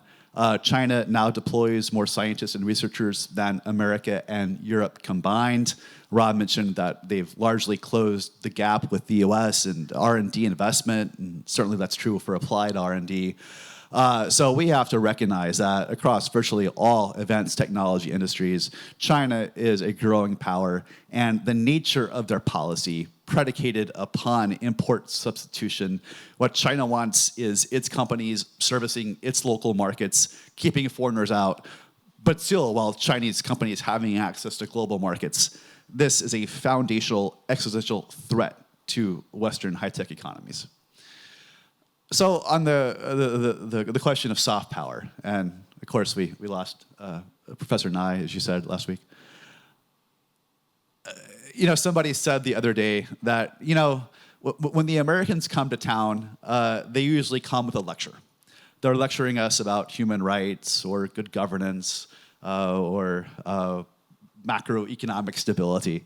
Said, but when the Chinese come to town, they come with investment. They come with investing in our roads and our rail and our ports. And, I think we're seeing in market after market, certainly in South America, where, nature abhors a vacuum. And so when the US steps out of economic partnerships, when the US withdraws from the IPEF, when the US does not pursue agreements like CPTPP or DEPA, the Digital Economic Partnership Agreements, this creates space for China to step in with investment, with trying to set standards. You got to give them credit. If you think about the alignment between the Belt and Road Initiative and the Digital Silk Road Initiative, they want to sell 30 nuclear reactors to Belt and Road partners by the end of this decade. So they have a coordinated plan for not only developing their own industries domestically, but aligning their foreign policy with economic and market opening for their firms in these markets. And I think sometimes the wolf warrior mentality has overstepped. It has certainly engendered pushback in places like Australia, which have grown much closer to the US and UK with like AUKUS. But if the US is going to vacate the playing field in leadership of the global economy, then certainly China is going to step in. And, we have now folks in the administration who achieved what they have in business through hard power, right? The art of the deal, Trump and real estate. And I think that unfortunately, they have succeeded in their careers without having to value the merits of soft power. And I hope that there will be those in the administration who recognize that it is not always only a financial transaction, but so much of what the Western, the Allied, the democratic societies have achieved, in the 80 years since World War II, has been predicated upon soft power. It has been predicated upon, a lot of allies around the world doing stuff for the US behind the scenes when we needed to. And I think we risk squandering an awful lot of political capital that was hard-earned over an 80-year period if we don't attend to our soft power. Thank you. Yeah. 1분만. So I guess with just like 1 minute. So Korea-U.S. partnership should include, coordinated approach to support and collaborate with the global South. And I think, although the U.S. is currently reducing its soft power in terms of assisting the global South, I think Korea can fill the void left by the U.S. And Korea has all the legitimate reasons why it should. Because in 2010, when we hosted the G20 summit in Seoul, as one of the Korea initiatives, we presented development to the world. The current concept of development in the arena of G20 is global South. Development in the G20 previously has transformed into the concept of global South in the G20. So I think there's one more area that these two countries can collaborate. Thank you. Thank you for a very nice add-on. And just second add-on is existing Global South collaboration has been just very much about appropriate technology, which actually scales down, right? High tech, but rather, I guess these days the focus is using technology, some of the towns or agencies or environments as a test bed for very high tech. So we have a lot of potentials technological leapfrogging in global South. It's not only about benefiting Global South with money and ideas. But I guess already ran out of the time.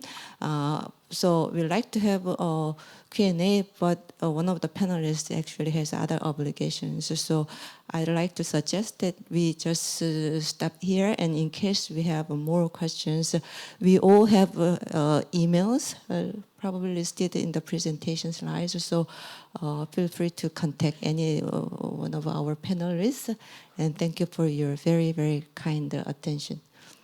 Thank you.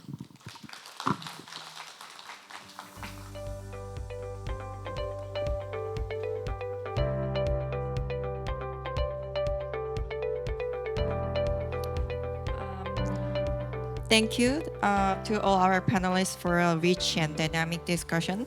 We'll now take a short break. For those of you who've been waiting for the coffee, now's your moment. Just a quick reminder, beginning with the session 2, the forum will be conducted in Korean, but simultaneous interpretation will continue to be available. We'll resume promptly at 3:42.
네, 안녕하세요. ITIF KAIST Forum 투 Good 세션을 afternoon. We'd 시작하겠습니다. like to begin the second session of the ITIF KAIST Forum 2025.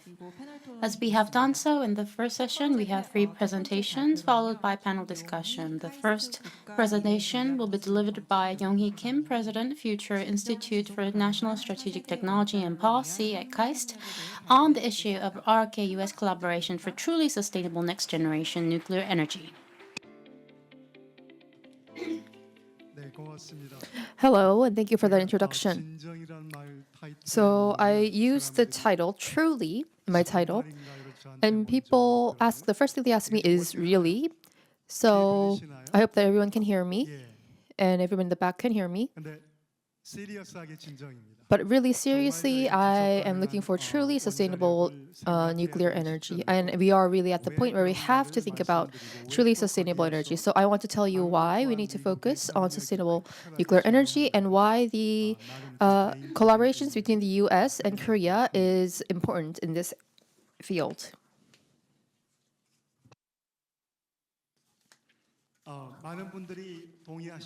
So I believe many people will agree that the biggest problem for humanity is climate change. Of course, there may be people who do not agree. So on the left, this was a analysis made about 20 years ago of what people thought humanity's top 10 problems were. The top 5 were mostly about the top 1 is energy and 4th was environment. But now climate change is the biggest issue due to global warming, and we are also talk a lot about AI. But AI itself is an energy issue. Of course, it does have many other issues as well. So, why is there a synergy between nuclear energy and renewable energy, and why do we need to focus on these areas? I don't think I have to explain too much to make people understand why these two energies are important. So you can look on the graph on the top left. So you can look at the amount of carbon emitted by each energy source. And you can see that the traditional energy sources create enormous amounts of carbon compared to nuclear energy or wind energy or hydroelectric energy. But what many people forget is that to decrease CO2 emissions, it's not just about electricity, but we also have to decarbonize other energies like transportation industries and buildings. So the non-electricity areas, we need decarbonization of the non-electricity areas, and for that we need enormous amounts of H2, but as of now, if you want to decrease the cost of producing H2, So again, nuclear energy lowers the cost compared to wind energy or hydroelectric energy. So that is why we want to focus on nuclear energy. So we need to build a synergy between renewable energies and nuclear energies to decrease CO2 emissions. And that is why at the last COP, the UN Conference of the Parties, 20 countries launched a declaration to triple nuclear energy capacity by 2050, and 30 more countries joined last year.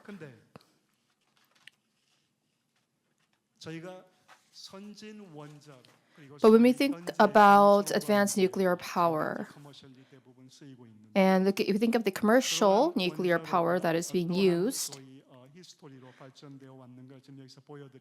I want to show you the history of how nuclear power plants have evolved and what kind of nuclear power plants we are building.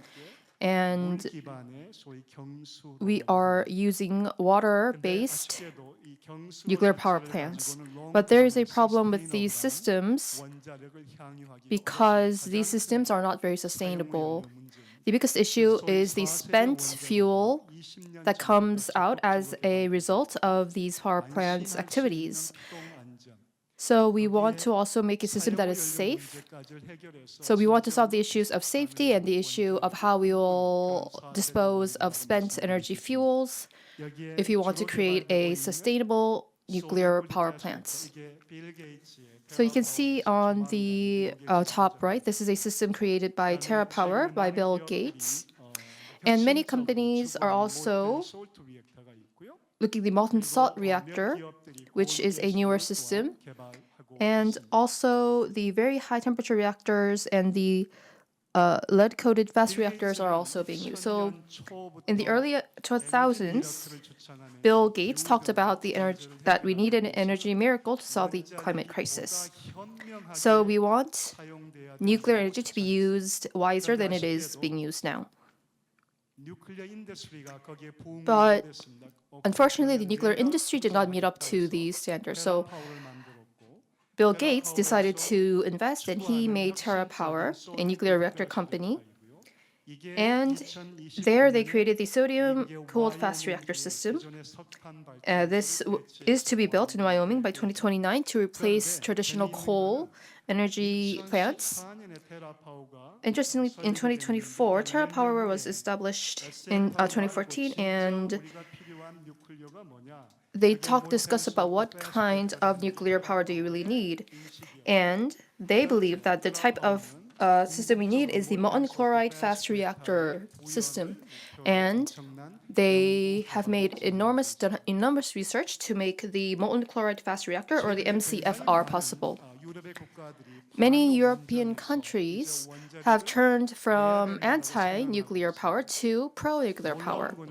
Interestingly, even Germany, after the changes in their government leadership, over 55% are now pro-nuclear and considering nuclear energy as a possible option.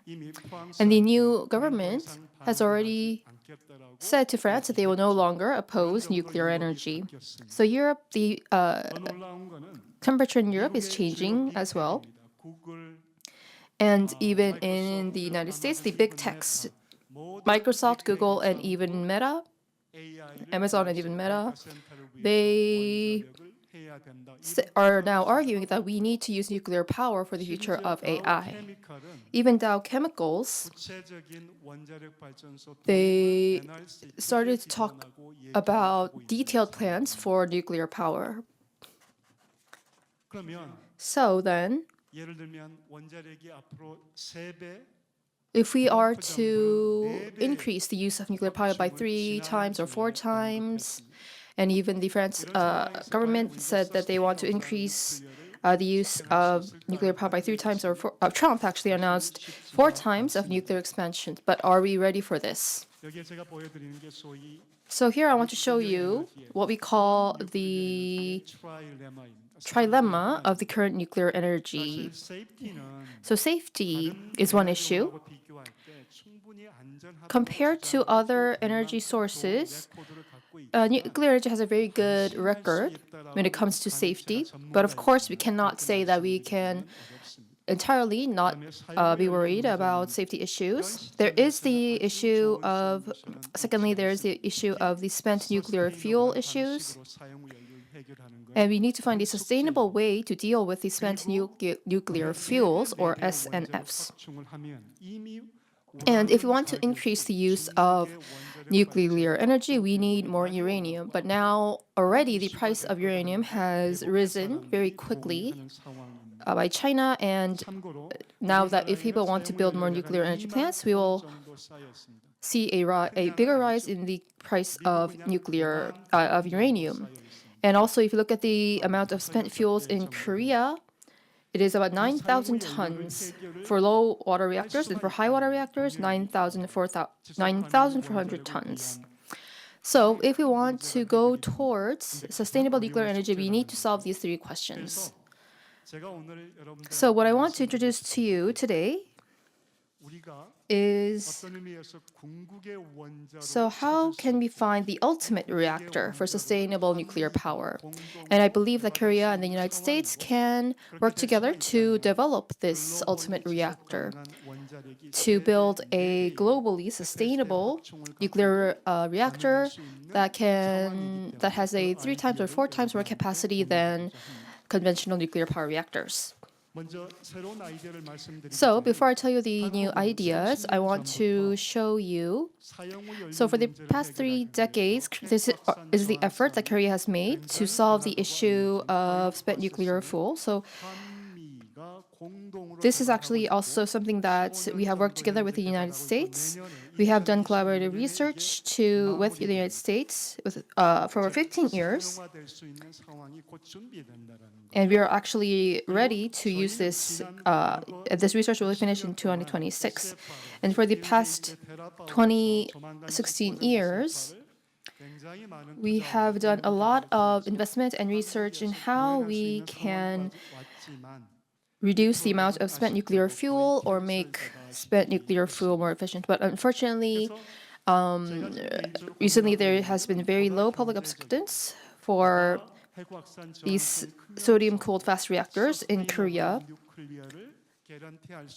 And so we thought about how can we guarantee a sustainable nuclear energy technologies that can deal with the spent nuclear fuels. So I think one answer to this is the molten salt reactor, or the MSR. The MSR is fundamentally different from traditional nuclear reactors. So you can see that it does not use nuclear fuel, so it eliminates severe accidents that can be caused by nuclear fuel because there's no pressurization and there's an efficient removal of decay heat. So molten salt reactors are, the good side is that we can eliminate severe accidents, and there's no accumulation of spent fuel. So this is an enormous advantage of the molten salt reactors, because the spent fuels is not created, and only the waste from the reactions is dealt with. But of course, nothing is free. So the molten salt fast reactor, there was the beginnings of the research for this began about 60 years ago. But if you look at the fast spectrum molten salt reactor that is being made by TerraPower, we need a lot of technological research and technology for that to happen. So when it comes to the issue of what we will do with the spent nuclear fuel that is accumulated, so Korea has about 20,000 tons of spent nuclear fuel. And if we transfer that into energy that is equivalent to total electricity that can be used for over 300 years, the United States has about 90,000 tons of spent nuclear fuel This is equivalent to the total electricity in the United States over several hundred years. So instead of just burying this in the ground, that would be not a smart thing to do. So then what can we do? This is the solution that I want to talk about. You can use the fast spectrum molten salt reactor and bring in bioprocessing that has a strong resistance. So it feeds the spent nuclear fuel, and new fertile material is added as needed. So there is a continuous feeding of the molten salt. So the molten salt can be used indefinitely. So once again, because of the way this works, the fast spectrum molten salt reactor can eliminate severe accidents, and it does not create spent nuclear fuel. So for hundreds of years, we can use nuclear energy without the concerns for severe accident or without the concerns for spent nuclear fuels. So once again, so we use things like pyroprocessing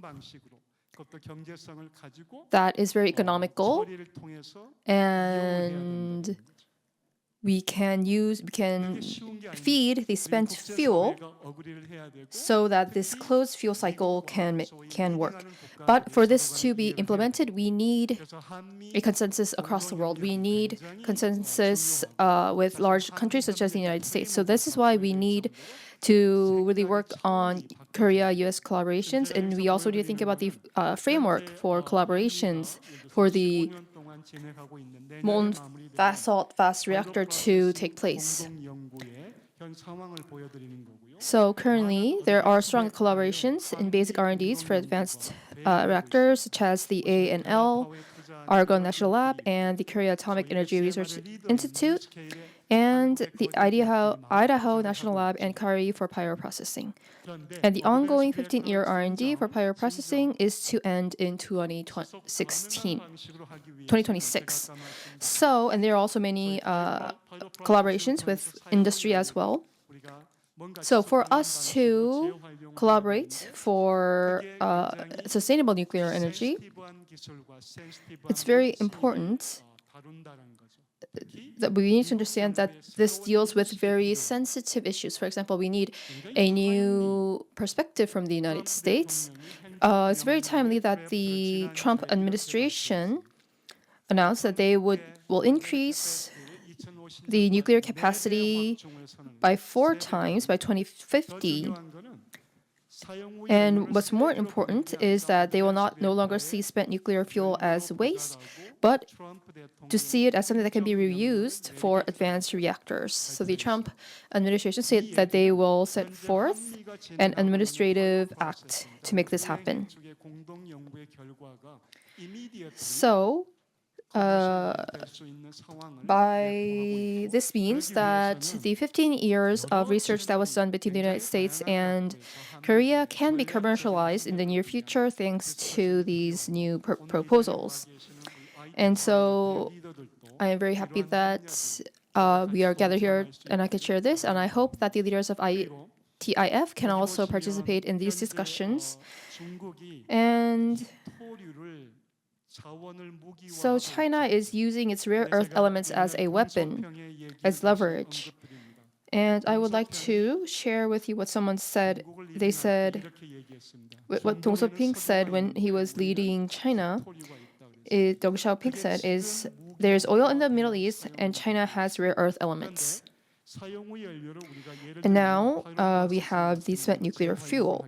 So if we want to reuse the spent nuclear fuel, it also already has many rare earth elements. So I want to tell you that the spent nuclear fuel can be a supplement to rare earth elements. So through our research, We have made a very simplified fire processing model for the fast spectrum molten salt reactors. And so if we can also bring in France and Japan and other leading countries in this research and development, we will be able to create global sustainable nuclear energy. That is my belief, and I hope that the IPIF and many people will also participate in these efforts. Thank you.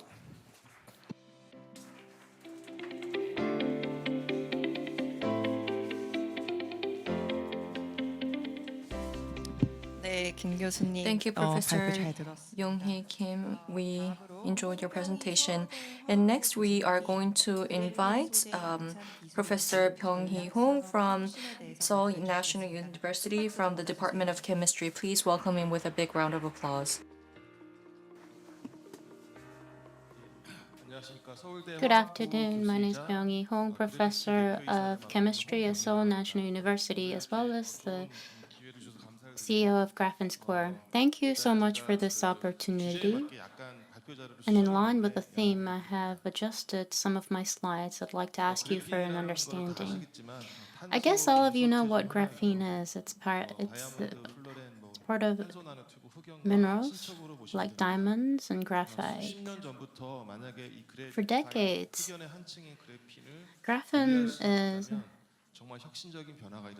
we have been talking about graphene, that we will have innovation in this area where we can have the single atom layer of graphene from the graphite. Back in the old days, we weren't successful in that endeavor, but in 2004, two scientists have used the Scotch tape to isolate the thin layer of the graphene from the graphite. And they were invited by the Nobel I was actually invited by the Nobel Symposium before they received the Nobel Prize for this innovation. And although its application is limited, if we can mass produce and enlarge the scale of this, we can come into many areas of applications. That was the kind of idea behind them receiving the Nobel Prize. And they told me that you are the actual reason for us getting the Nobel Prize. So we use CVP, chemical vapor deposition, to isolate the graphene from the graphite. We use the roll-to-roll graphene production. If we use this method, we can mass produce graphene where it can be used in daily applications. And we're making efforts in this area for the past 15 years. More recently, it's been automized and it's engaged in continuous processing, and we're adopting AI application in this area. So we're nearing the mass production stage. So the strengths of the Graphene Square, my company, is that we're making endeavors in this regard. We have many equipments from MIT, Harvard, Oxford, Cambridge. We're exporting the equipment to these laboratories. And if we make graphene using this equipment, the productivity goes up by 38-fold. Last year, since we had investment from Samsung, a lot of the research talent from Samsung came us to support our work on the graphene. But we have to tell whether the quality of the graphene we have received is excellent or not. So to test this, we're testing the quality of the graphene. And also the conductivity is higher than that of steel, and it's conducive to heat. So it's a dreamy material.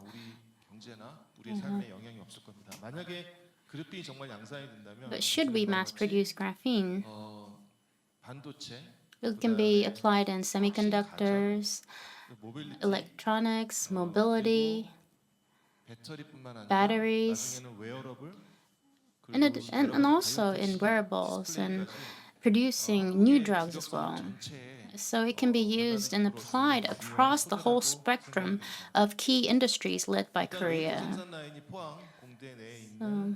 including the wafer manufacturing line. We have established the facility, and we're producing wafers for LG and also Samsung as well. For instance, just like sensor platforms, we use PCR-based manufacturing, but we expect some shift, and once that takes place, we will have innovative changes in terms of price and all that. And also, in the EUV lithography, one of the most important thing here is EUV pellicle. If we use graphene using EUV pellicle using thin film graphene, we can dramatically reduce the price. We layer the thin graphenes and make them into membrane. And this can also be applied into semiconductor manufacturing process as well. If we look far beyond, for about a decade, we're working in collaboration with POSTEC. They're studying quantum sensing and other things as well. We have long worked with General Motors of the US, and we're also working with, we're talking about collaboration with a company that produces glasses for Tesla. So we're talking about defrost heaters for the cameras and windshields that are topped on the vehicles. And going forward, technological revolution will be made in defrost heating to better use the energy, which will become a revolution in this area, and apply window sensing in the graphene. But it took a lot of time, so we have tilted our focus to other area, which is the electronics, and we have won innovation award at CES 2023, which allowed us to receive funds from Samsung. Using this, we were able to produce heat up to 300 degrees Celsius. And we felt that we can come up with cooking equipment based on this technology. That was how we came up with the graphene kitchen styler. But if we look into the history, the real innovation comes from replacing the old technology. So new platform technology that replaces the old technology. So for instance, if you're using this old toaster, if you look here, this toaster uses 110 years old technology. So nickel, chrome. This technology was invented back in the Edison age. So the cooktop require very sophisticated wafer heating. They still use this coil technology. For the past a century, we have not been able to see any new innovation in this area. But actually, graphene is a technology, so it's capable of 2D heating. So we can invent wafer heating stage, and we apply this technology to invent a cooker. I'd like to turn your attention to this voltage-dependent electrical characteristics, because you multiply current to R. But actually, graphene is the other way around. You lower the R and you use the current to heat something that you want to heat. It has the power density 10 to 50-fold compared with conventional goods. and which allows us to have better heating efficiency and better energy efficiency as well. So if you heat something 2D, you create plasmon.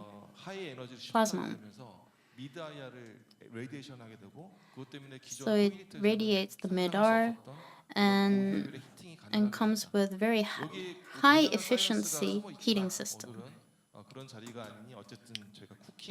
Today, since we're not going to delve deeper into this issue, but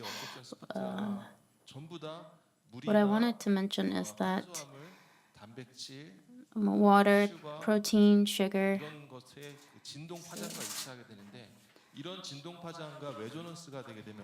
if you resonate that with the frequency, vibrating wavelength, you can heat food and heat our rooms as well. It's more energy efficient. So we have compared our invention to conventional products. We thought that it tasted better, but I think that's my own opinion, but in the home electronics, one of the most frequently used product is rice cooker. If we can lower the energy efficiency, higher the energy efficiency and the use of energy in the rice cooker, that will be a revolution.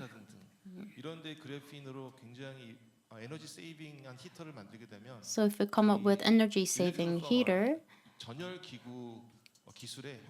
it will bring revolution in the electrothermal products. So recently, we are collaborating with food tech companies such as Our Home,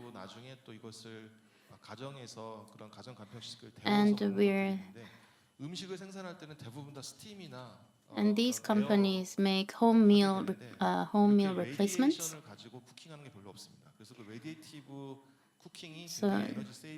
So radiative cooking equipments are energy efficient and it produces more tastier foods. So we came up with cooking with nano material, graphene kitchen style, and received the Best Inventions 2022. And because it's energy efficient, we also thought that we can use this into batteries. And we did our research, and it turns out there is no cooker that uses batteries. So we came up with the world's first battery-powered cooker enabled by graphene, and also received the Time Best Inventions 2024 as well.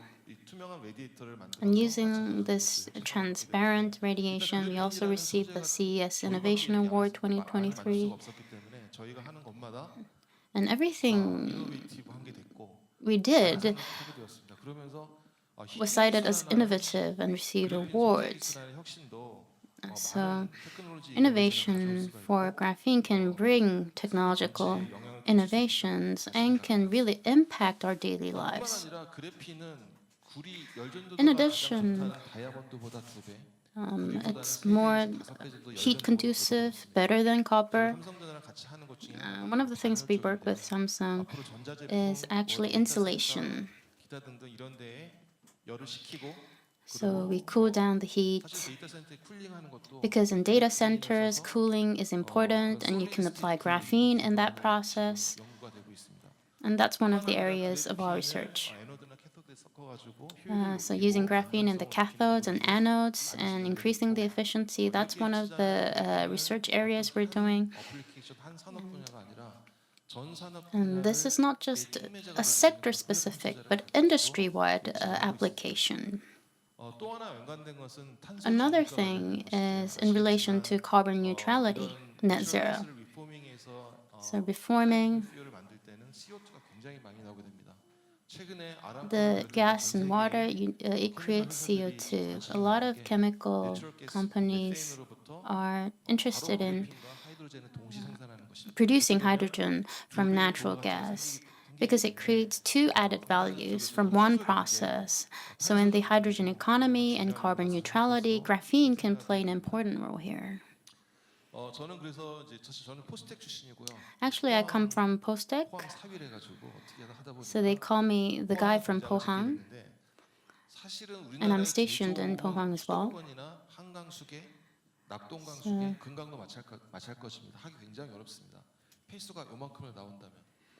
포항으로 간 이유는 포항은 바로 바다. The reason why we went to Pohang is because of the wastewater problem, because Pohang is situated in an area where it has a sea nearby. And that's why we created this Pohang Graphene Valley. Well, in the US, they have Silicon Valley that brought about the fourth industrial revolution and all the innovations that we're seeing. I think in Pohang, I think we can really innovate something and come up with new industrial revolution in this Pohang Graphene Valley. We're building our facility in Pohang.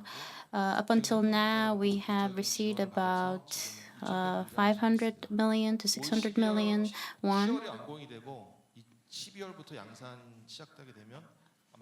50 to 60 billion, sorry. And I think sooner or later you'll be able to see the products coming out from the facility. So I've talked about years of our work on this area. This is actually a Nobel laureate who received the Nobel Prize for graphene. He's actually engaged in our efforts. He invested in my company, and they say graphene is the next wonder material, but now I've scrapped out that next part because I think graphene is the wonder material that we're applying in the industry. It has industrial application now. That brings me to the end of my presentation. Thank you.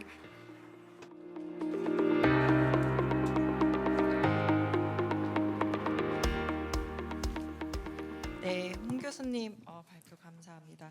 Thank you, Professor Hong, for your presentation. Next, we would like to call Professor Hoi-jin Yu, the director of the Graduate School of AI Semiconductor at KAIST, to give a presentation about the present and future of AI semiconductors. Please give him a big round of applause.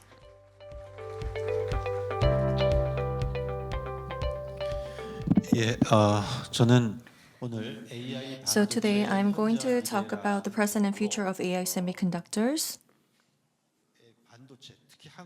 So I would like to talk about semiconductors, but especially I would like to talk about the future of Korea's semiconductors industry. So this is the list of the contents that I'm going to talk about. So I'm going to talk about the international affairs and talk about Korean AI semiconductor companies and Korea's. So what are some of the policies to sharpen our Korea's competitiveness, and what would be the future of AI semiconductors? So when we talk about AI, it's not a technological term, but it has become a political term. So all the politicians are talking about AI technology, especially the US and China conflict is becoming very fierce. And Europe is also in this competition.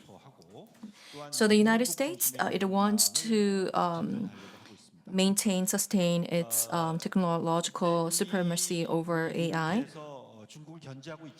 And China is in rivalry with China, but however, China, it is trying to become self-independent and self-reliant when it comes to AI technology, and it is gaining a lot of achievements. And whereas EU, it is setting global AI norms, and it is trying to play a role here. And in this fierce competition, a global AI race, so AI industry, Korea wants to participate in this competition, in this race, with our semiconductors, because we are really good at when it comes to semiconductors instead of AI. So Korea's semiconductor is becoming one of the biggest and the largest industry in the world, and so we want to create the world's best R&D and talent development system that sets us apart from the United States and Japan as like other advanced countries. So we want to have our own Korean style. And there's the Samsung and SK Hynix that is only here in Korea. And we have all these vessels of these companies. If we can create the ecosystem of these companies, we believe that we can win in this race as well. So I believe it is very critical to establish the ecosystem.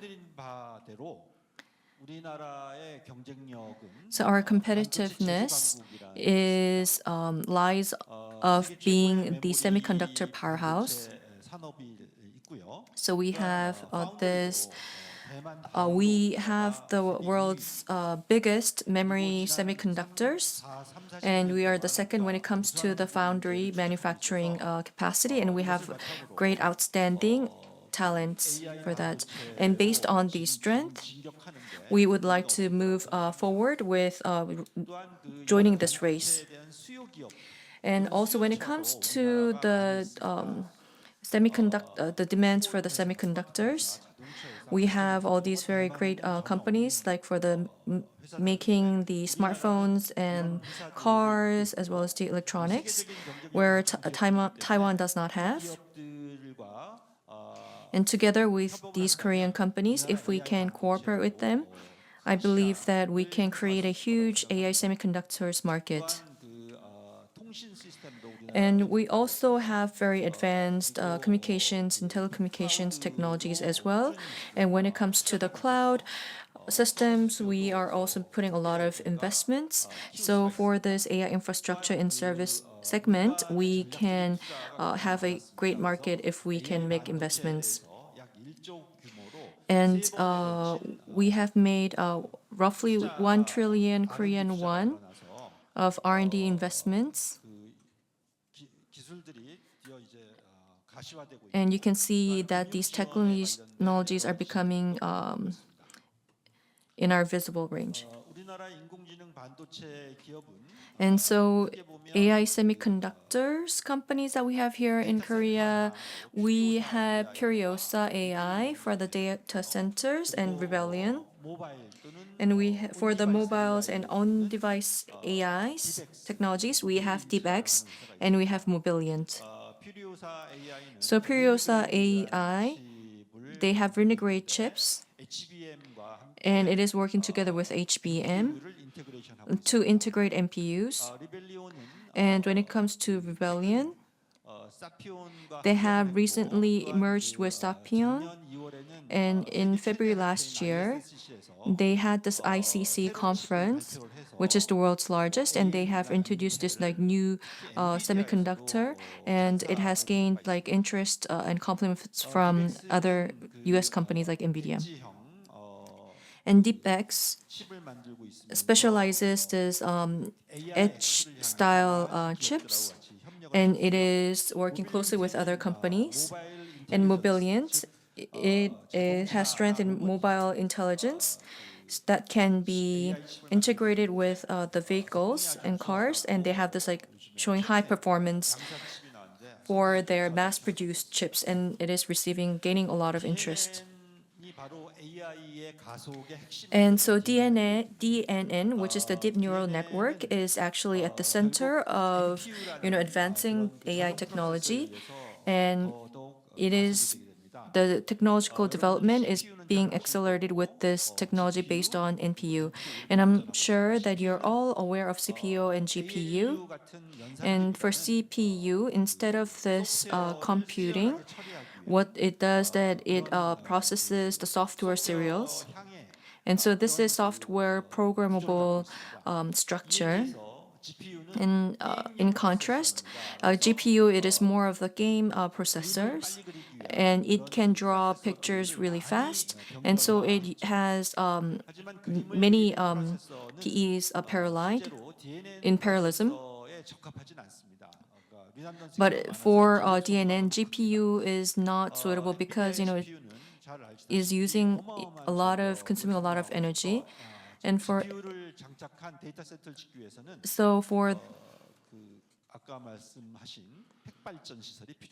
the GPU, it requires it is suitable for other technologies. So we believe that it's not sustainable. So that is why NPU,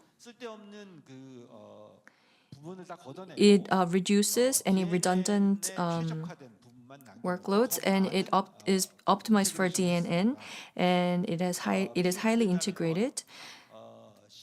And simply put, the CPU, if you give like water, it uses this big long pipe to give like little bits of water. And GPU, it has this bigger hole so that it can give more water. And NPU, they have gotten rid of the hole, but they have just cut the pipe into half so that the water, a lot of water can just drop down. And so it has a lot of data that is being provided. And in order to provide more data, it is using this HPU, like the memory. NPU, sorry. So, but these days, this new technology, PIM, that goes beyond this current technology of NPU. So it is bringing the data from NPU to from memory. So bringing data from memory, it consumes a lot of energy. So they wanted to just combine all these like functions into one chip. And so it is called, this new technology is called processing in memory, PIM. And so this requires this memory processing. And so because, Korea is the powerhouse of this memory technology, we believe that this is, we are suitable for this PIM new technology. So it consumes a lot of like energy for, receiving and giving back, transferring the energy. But however, this PIM has drastically reduced the amount that energy is being used. And so within it, it has this like computing function as well. So it can do the computing and accelerate all this computing and processing all these data. And Korea has Samsung and Hynix when it comes to developing this computing in memory, which is CIM.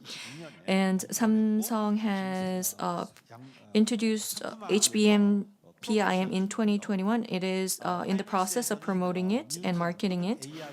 And Hynix has this Newton AIM. And it has announced its new development in 2023. And here at KAIST, in the year of 2024, we came up with this new type of CIM called Dynaplasma. It uses the same cell that can be used for the computing as well as for the memory and so this is integrated all in one, all these three functions all in one. So the existing PIM and NPU was really good as the single unit, but if was systematically applied, the function inevitably degraded. But however, we wanted to prevent that. So we have came up with this dynaplasia that can accelerate the computing functions. So with this background, then what should Korea do to secure our competitiveness when it comes to AI semiconductors? We have announced, the Korean government announced this AI semiconductors initiative in 2024. So what we want to do is that we want to become the world's top 3 when it comes to AI. And in the AI model, we have AGI and LLM, which is the large language model. We want to make it lightweight and low power. And we are also studying AI safety when it comes to AI model. But what's more important is this AI semiconductors. It we need to innovate our memory, which such as PIM, PIM, and we also want to make the Korean type style of AI processor, which is the low energy consumption KAP. And we want to make this K cloud that can be used for the AI supercomputing and for the own device AI. So that is the hardware this is the new areas that we would like to study for the hardware. And through processing memory, we can drastically reduce the energy consumption for the data center. And so we can, with that saved energy, we can create another data center. And the thing that we're putting our focus on is that neuromorphics, which imitates human's brain, and this is the new term and the new concept, and so it is based on NPU. And this is something that other countries been studying for the roughly 40 to 60 years, but they did not show any meaningful outcomes or the achievements for that. They could only recognize some of the simple pictures, but here in Korea, we were able to successfully operate this this LLM. And this Korean NPU, as I have told you before, we have Priosa and Rebellion, all these companies, and they have actually installed it in their, they're trying to embed it into their data centers. And recently, the Korean government has spent roughly 2.2 Korean billion won for making this farm. And we're going to install this AI processor that we have made here in Korea.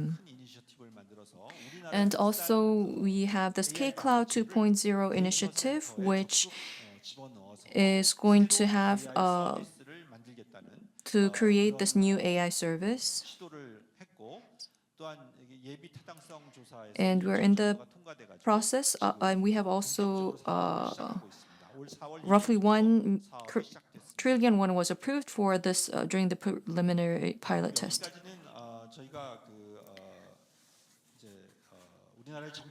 So until now, I talked about Korea's policies, but now I would like to move forward and talk about the future of AI semiconductors in Korea.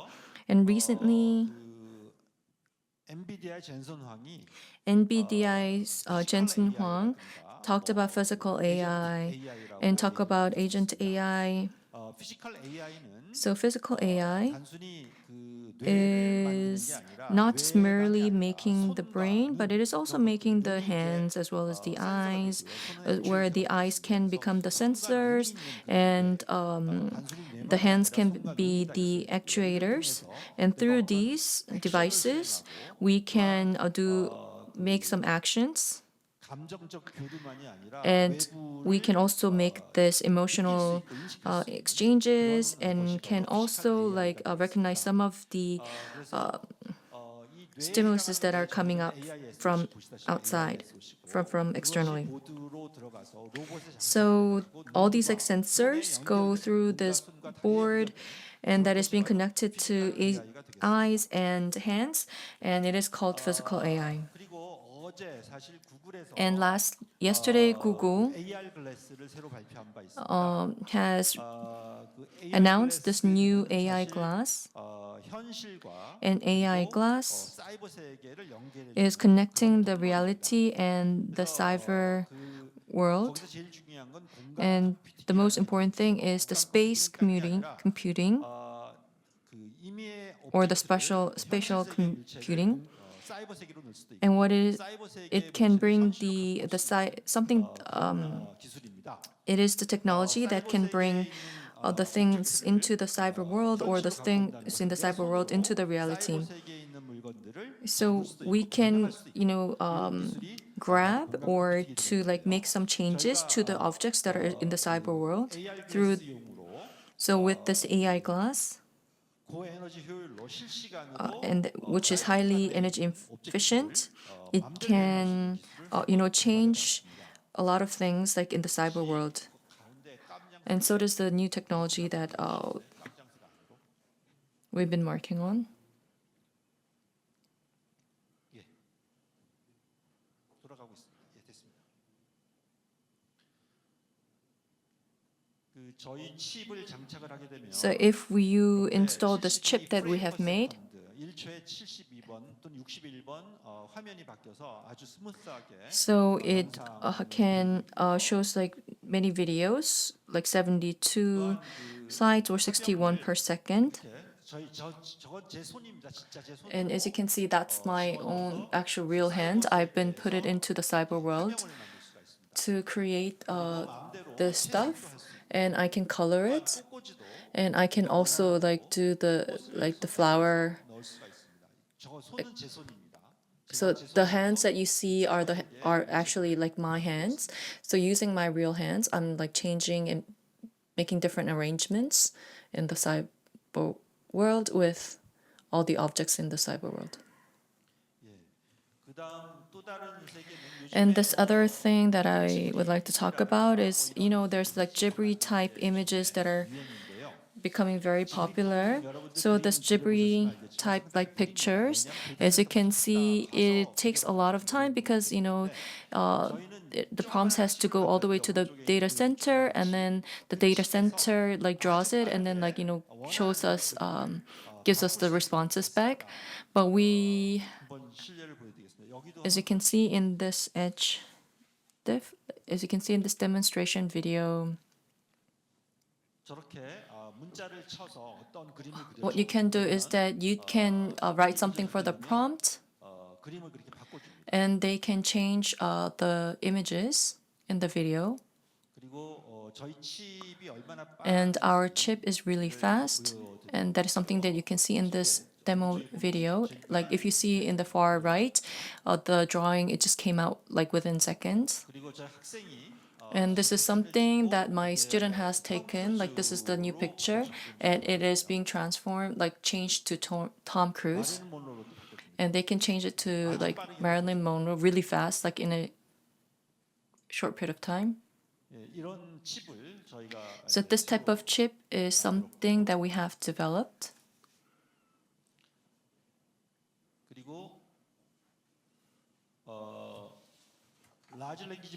And this large language model, something like ChatGPT or Llama. So this model, we were able to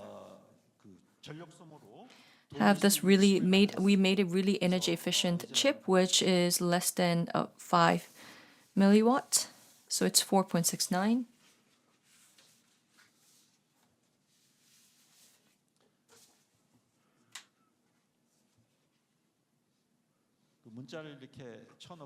So if you type in the text,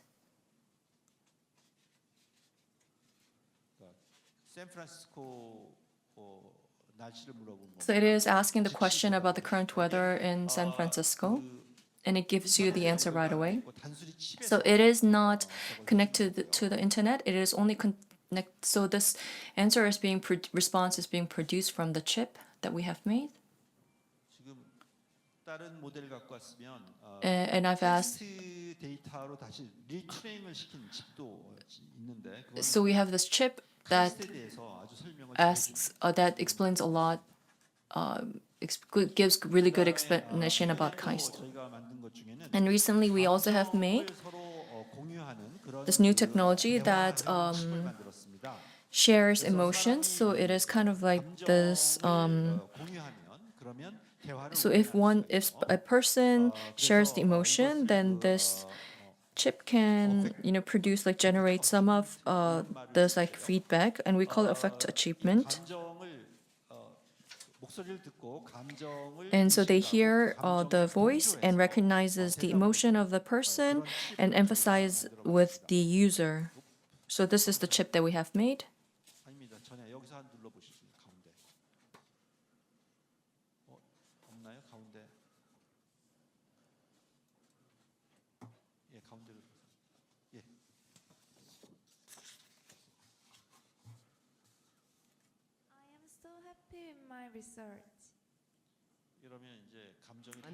If one person says something, Then Could you be my friend? I'd be happy to be your friend, Kevin. How's your day going so far? Yesterday I hurt my leg. I'm so sorry to hear that, Kevin. Hopefully you're feeling better today. 그러니까 이게 뭐 학생하고 너무 동조를 한 거 아닌가 해서 So 영화를 한번 I thought that, it was too empathetic with students while it was conversing with the students. So we tried to see how it responds to the videos. You don't deserve to wear those fezzes! Worst neighbors, but at least they make your life less boring. Mr. Brunky. 예, 이런 것들이 사실 피지컬 AI의 So this is a part of, and it is actually these are the key technologies for physical AI. AI 반도체로 And so for this physical AI, we are taking lead in this area as well. So to sum it up, from NPU, generative AI was created, and now we have this on-device AI. We call it agent AI, and then it is moving towards physical AI, and then it can advance into social AI as well. 필요한데 AI가 더 사회성을 And so the AI can. 이것의 가장 밑바닥 기술은 So the fundamental technology is PIM and neuromorphics. In Korea, based on these two technologies, we are going beyond on-device AI to physical AI and social AI. So these are the direction that we're moving forward. And now I'd like to conclude my presentation.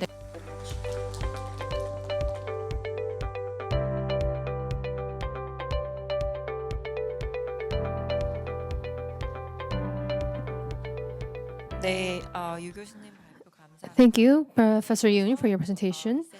So now we will go on to the panel discussion. So we will use a few minutes to set the stage.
세션에서는요. So for this next session, we will have the three presenters as well, and the moderator will be Ji Eung-won, the president of the Science and Technology Policy Institute. And in addition to the three presenters, we will have news reporter Soo Gun-kwak from Joseon Biz and managing director Yong-gyu Kim from Joseon Interbility.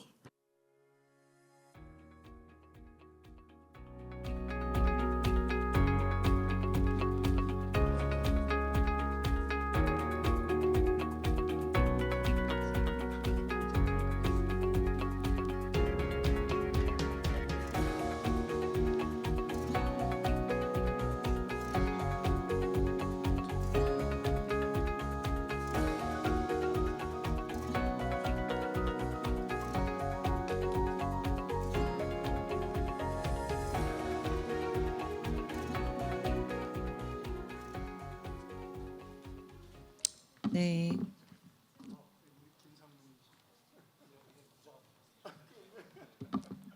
네, 이제 패널. All right, so we would like to begin the panel discussion.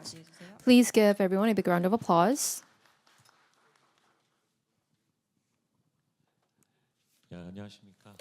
Hello, I am the president of the Science and Technology Policy Institute, Yoon Ji-ung. So this is the last session for today. And I was impressed by the passionate presentations, and it was very informative. And we could hear about many possible collaborations between the United States and Korea. It was a wonderful opportunity to hear those opportunities.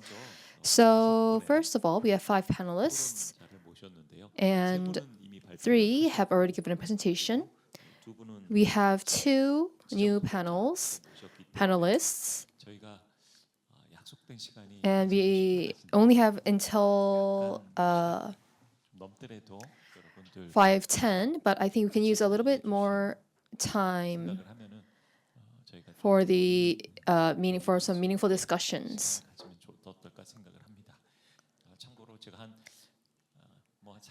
So I will try to manage the time as best as I can as the moderator.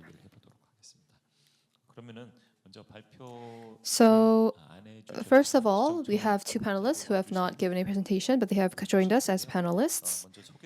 So I would like to introduce Kwak Soo-gun, a news reporter from Joseonbiz. He is a reporter in the area of science and technology, and is here to represent Korea the media outlets. And we have Managing Director Kim Yong-gyu, who is from Doosan Enerbility. And I believe you all know Doosan Enerbility. It is a company that works in the field of energy and nuclear energy. It is one of the leading companies in that area. So first of all, we'd like to hear from reporter Kwak. Hello, my name is Kwak Soo-gun, and I get a lot of stress because of China. Every day we get new news about AI, about new technologies, or the rare elements. So we live in an age of anxiety. So I heard the 3 presentations, and I felt a bit of comfort because I saw that we are still leading and doing better than China. And today we are discussing the need for collaborations on technology between the United States and Korea. And the 3 presenters have given their presentation on each field. So for example, in graphenes, it can be used for next generation nuclear energy. And then Professor Yu talked about how AI technology can be used in next generation AI sensors or generation.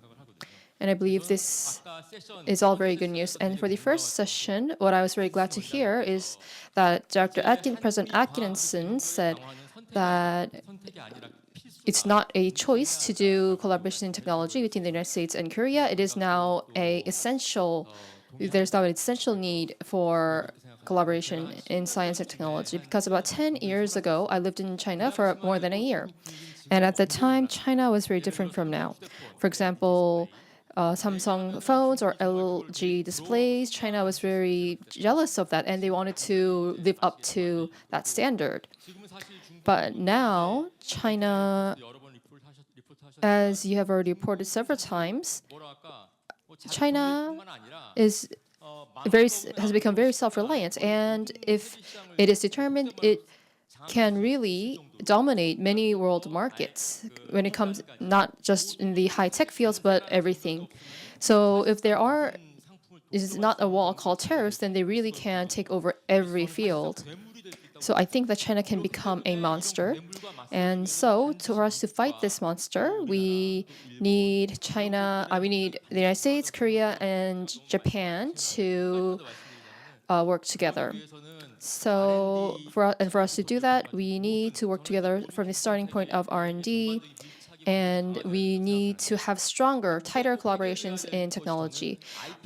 And one issue that comes to mind is the IP issue. So, for example, not only for nuclear energy, but from an R&D to the roadmaps to all parts. If we are to move together as one body, we need to just come to a consensus about what we will do with IP and how we will resolve the issues regarding IP. And so I think at the top level, we need discussions about how we will design the IP issues. And also we need the next generation nuclear power. But there are some regulations for us to export nuclear energy to the United States. So when we are fighting, so in this competition with China, the Korea-US alliance is essential, and so we need to, based on our trust, should get rid of these regulations. So I hope that we can win over the IP issues and the regulation issues.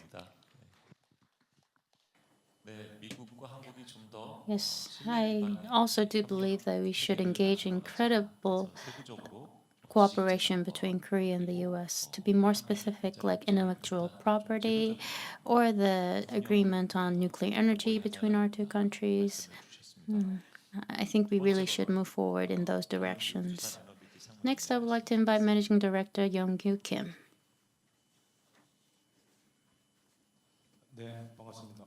Thank you.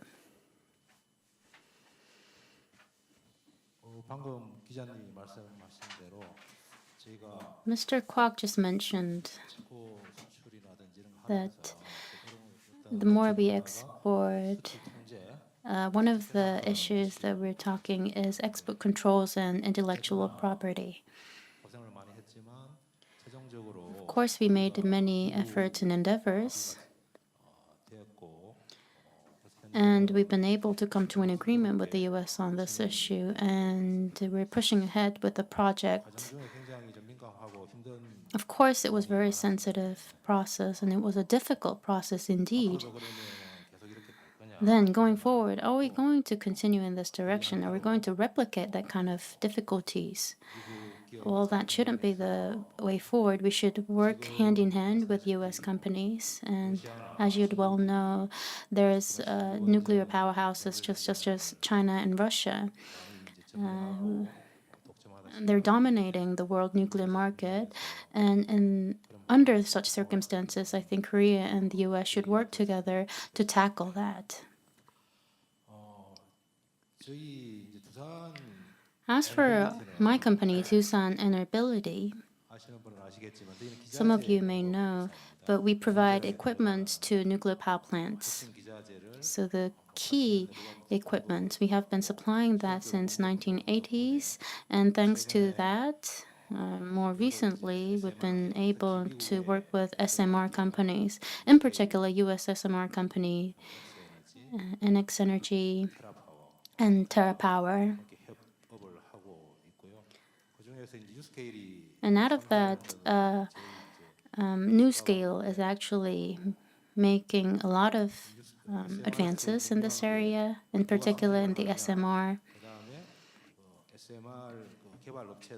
And including NuScale, the SMR companies are fabless, as you would know. So it's important to know and to be able to provide the right technology for them whenever they need it. As for us, Doosan Enerbility, we're working with US companies. And in particular, in the area of SMR, we've been trying to demonstrate the design on the SMR. And also to make some kind of pilot demonstrations to see if that's feasible or not. As a result,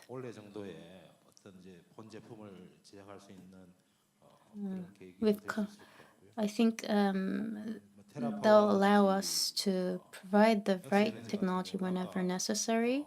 And as for TerraPower, I think someone from ITIF mentioned, but like as for NX Energy, they received fundings from various institutions, so they've been able to engage in the R&D efforts. And based on that funding and research activities, we're working in collaboration with those companies.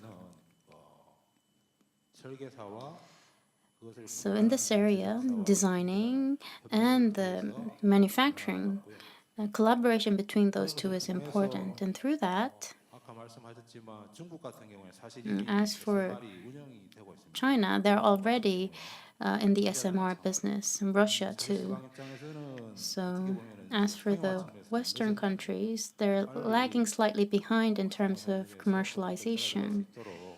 So we should be able to follow up and catch up with that pace. So for private companies, we should contribute to realizing that technology and designing. Thank you.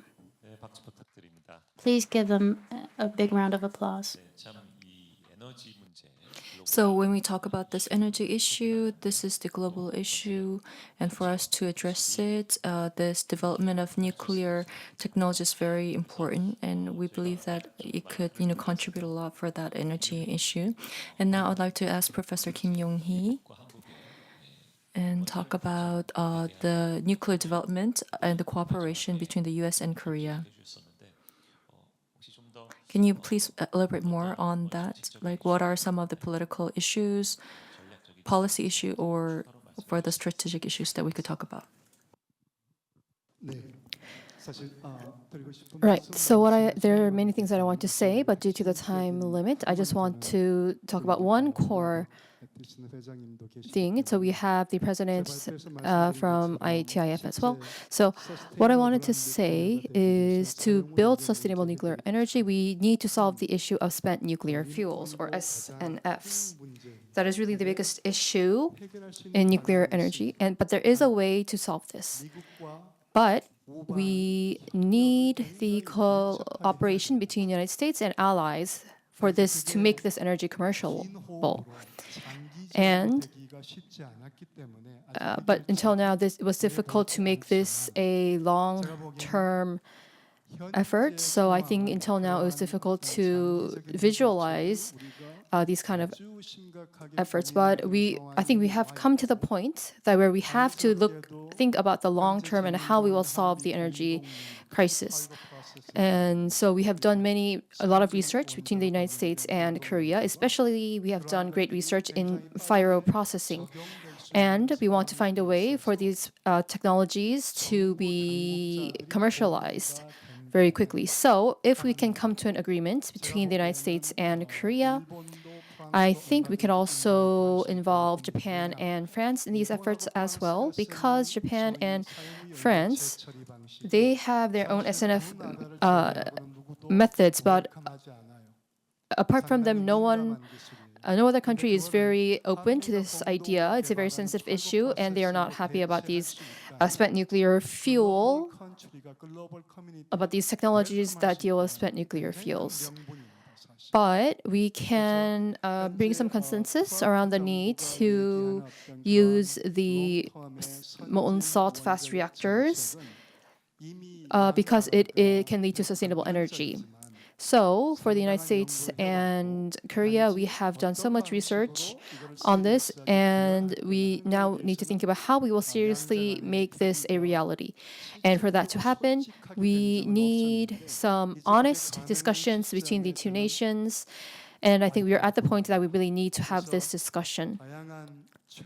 So we could, through many channels, including ITIF, I believe that we can find the reasons to have and the goals to have this discussion between the United States and Korea. And I believe that we can get to some very good positive results.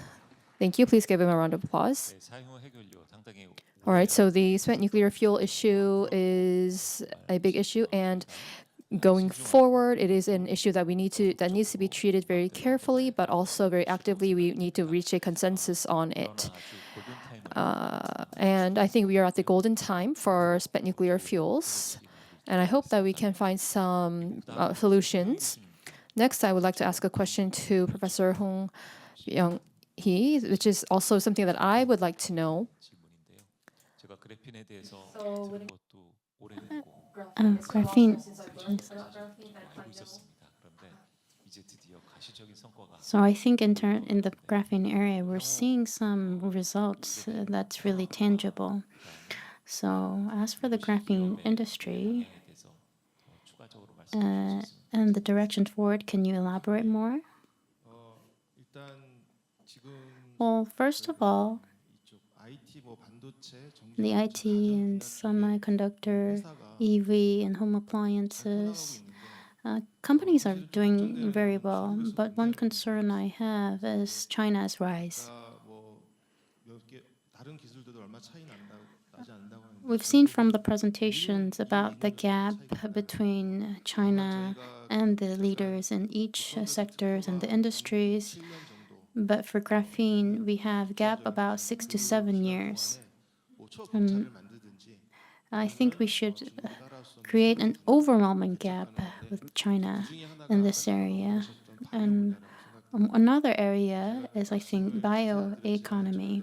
I didn't delve deeper into this issue, but like Johns Hopkins and others, we're working with US institutes on inventing new drugs.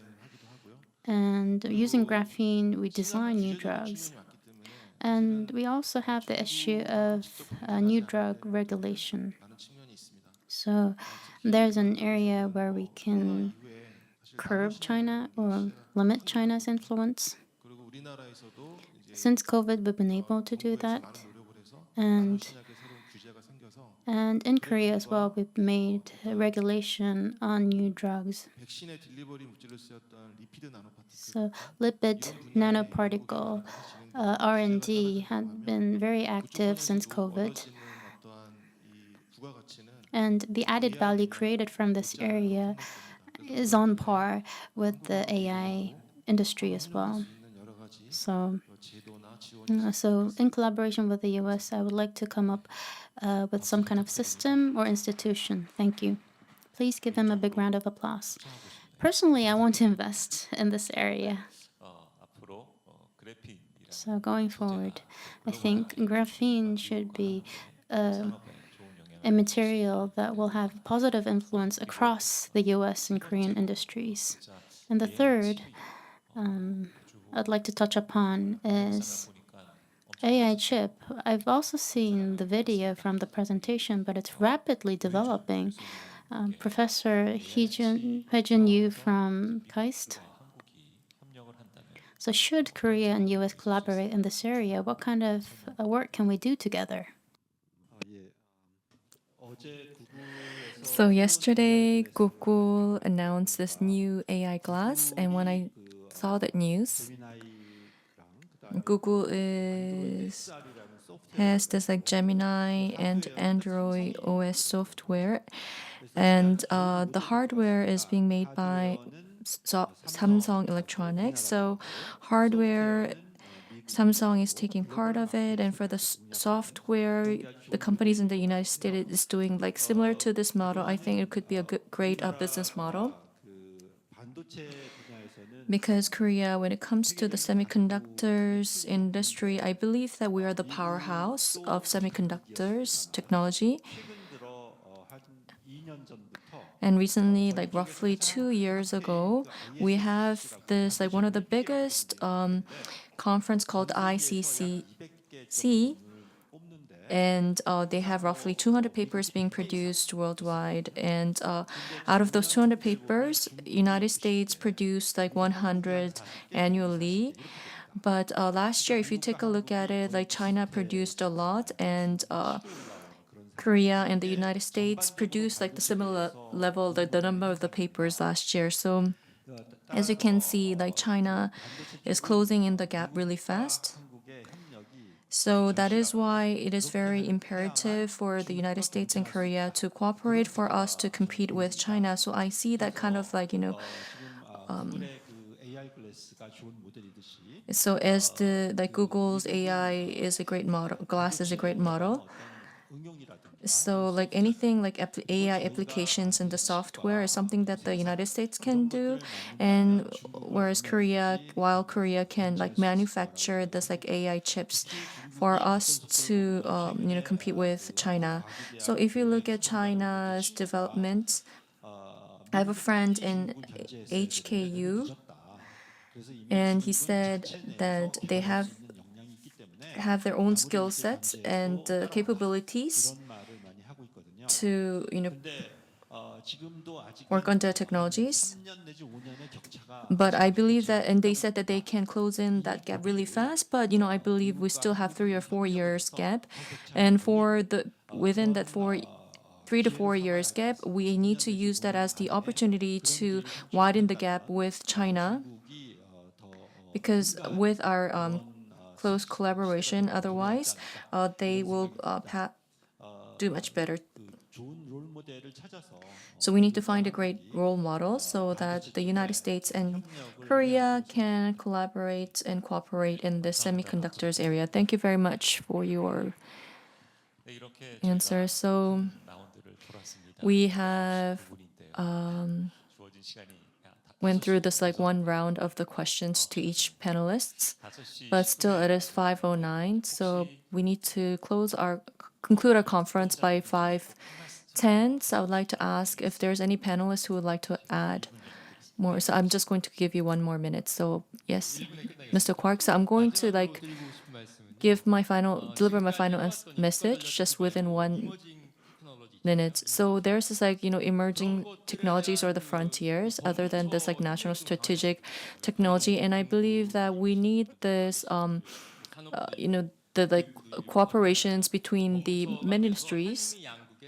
So with these close collaborations between the ministries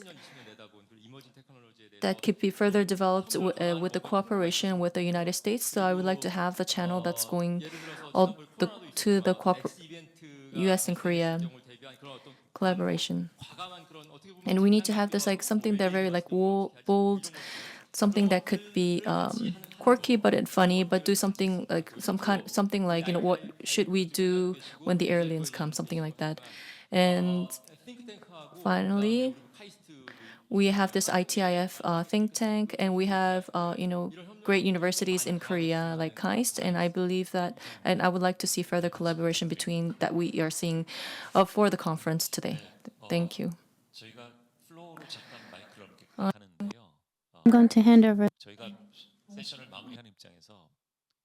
to conclude the session. I would like to invite President Atkins from the ITIF.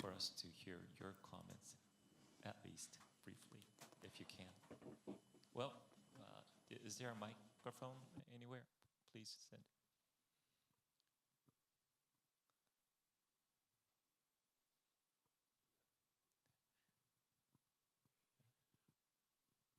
So I guess my other comments are, I want to second your comment, which is I felt more optimistic after I heard the 3 really deep scientific, technical comments, because it made me realize again, this is the way we're going to beat China, by staying ahead of them and doing the kind of research that you're doing. But also the other thing that I thought I learned from the 3 of you was these issues and areas are so complex that nobody can do them alone. And I think that's one of the things that's different with science than it was 50 years ago. I think science was simpler. It didn't require this breadth of expertise. It didn't require all these different parts to make systems work together. So that, to me, just reinforced the fact that we have to do this. And I would just go back to Stephen's point, which is in the U.S., we've looked at cooperation as a sort of nice to have. But I think we have to look at cooperation as a have to have, a must to have. And so hopefully we can do that and see where we go. So thank you so much. Thank you. 박수 부탁드립니다. Please give him a big round of applause. 네, 5시 12분인데 혹시 Yes, it's 플로어에서 5:12 from the floor. Is there anyone who would like to provide an input? Can you briefly explain?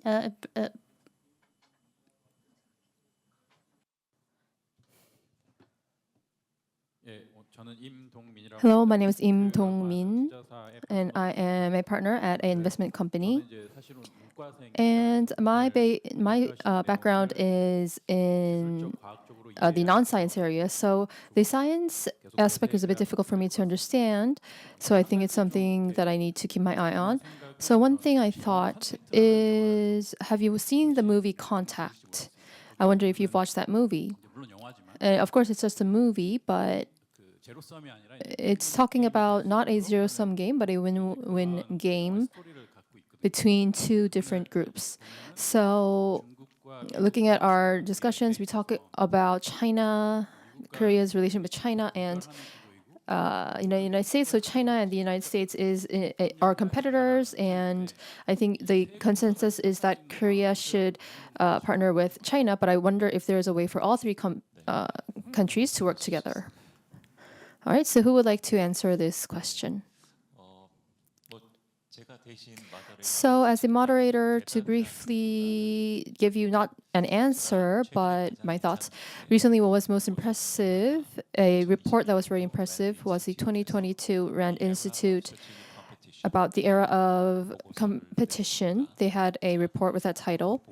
And in that report, they talked about how in this new era, the United States is leading the new world. So the Cold War has ended, and then the new world was established. And then in about 2020, you are now in the area of strategic competition. And if you look at these factors in this competition, and there are new drivers in this era that open the new fields, and based on how countries respond, that will change how the world is. So if these three countries, we are cooperating, the two countries, and in some fields we are competing to have dominance. So when it comes to innovation through science and technology and sustainability of nations, so we want to but I believe if that is a fair competition, it will be a rule-based competition. And the countries have different guidelines about what fairness is. So I think that's where some problems are arising. And so we are grouped based on our thoughts. And there's a reshuffling of allies also based on whether we are like-minded or not. So I don't think we can't say there's no cooperation at all, but I think just the shape of it is different. And so today we are looking to open new channels for cooperation. And that is the stance that we have so that we can help each other grow. So ITIF and KAIST together has had these discussions on very important and meaningful topics. And it is an honor for me to be a part of today's forum. And I am also very glad to have Professor Kim, Dr. Shin, and our leaders from ITIF for joining us today. Thank you, everyone.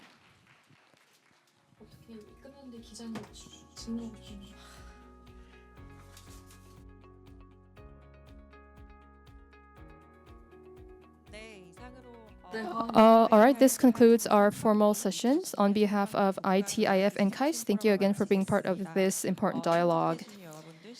So I thank everyone for joining us. And the ITIF and Korea will continue to work together, and I hope you look towards our work. Thank you.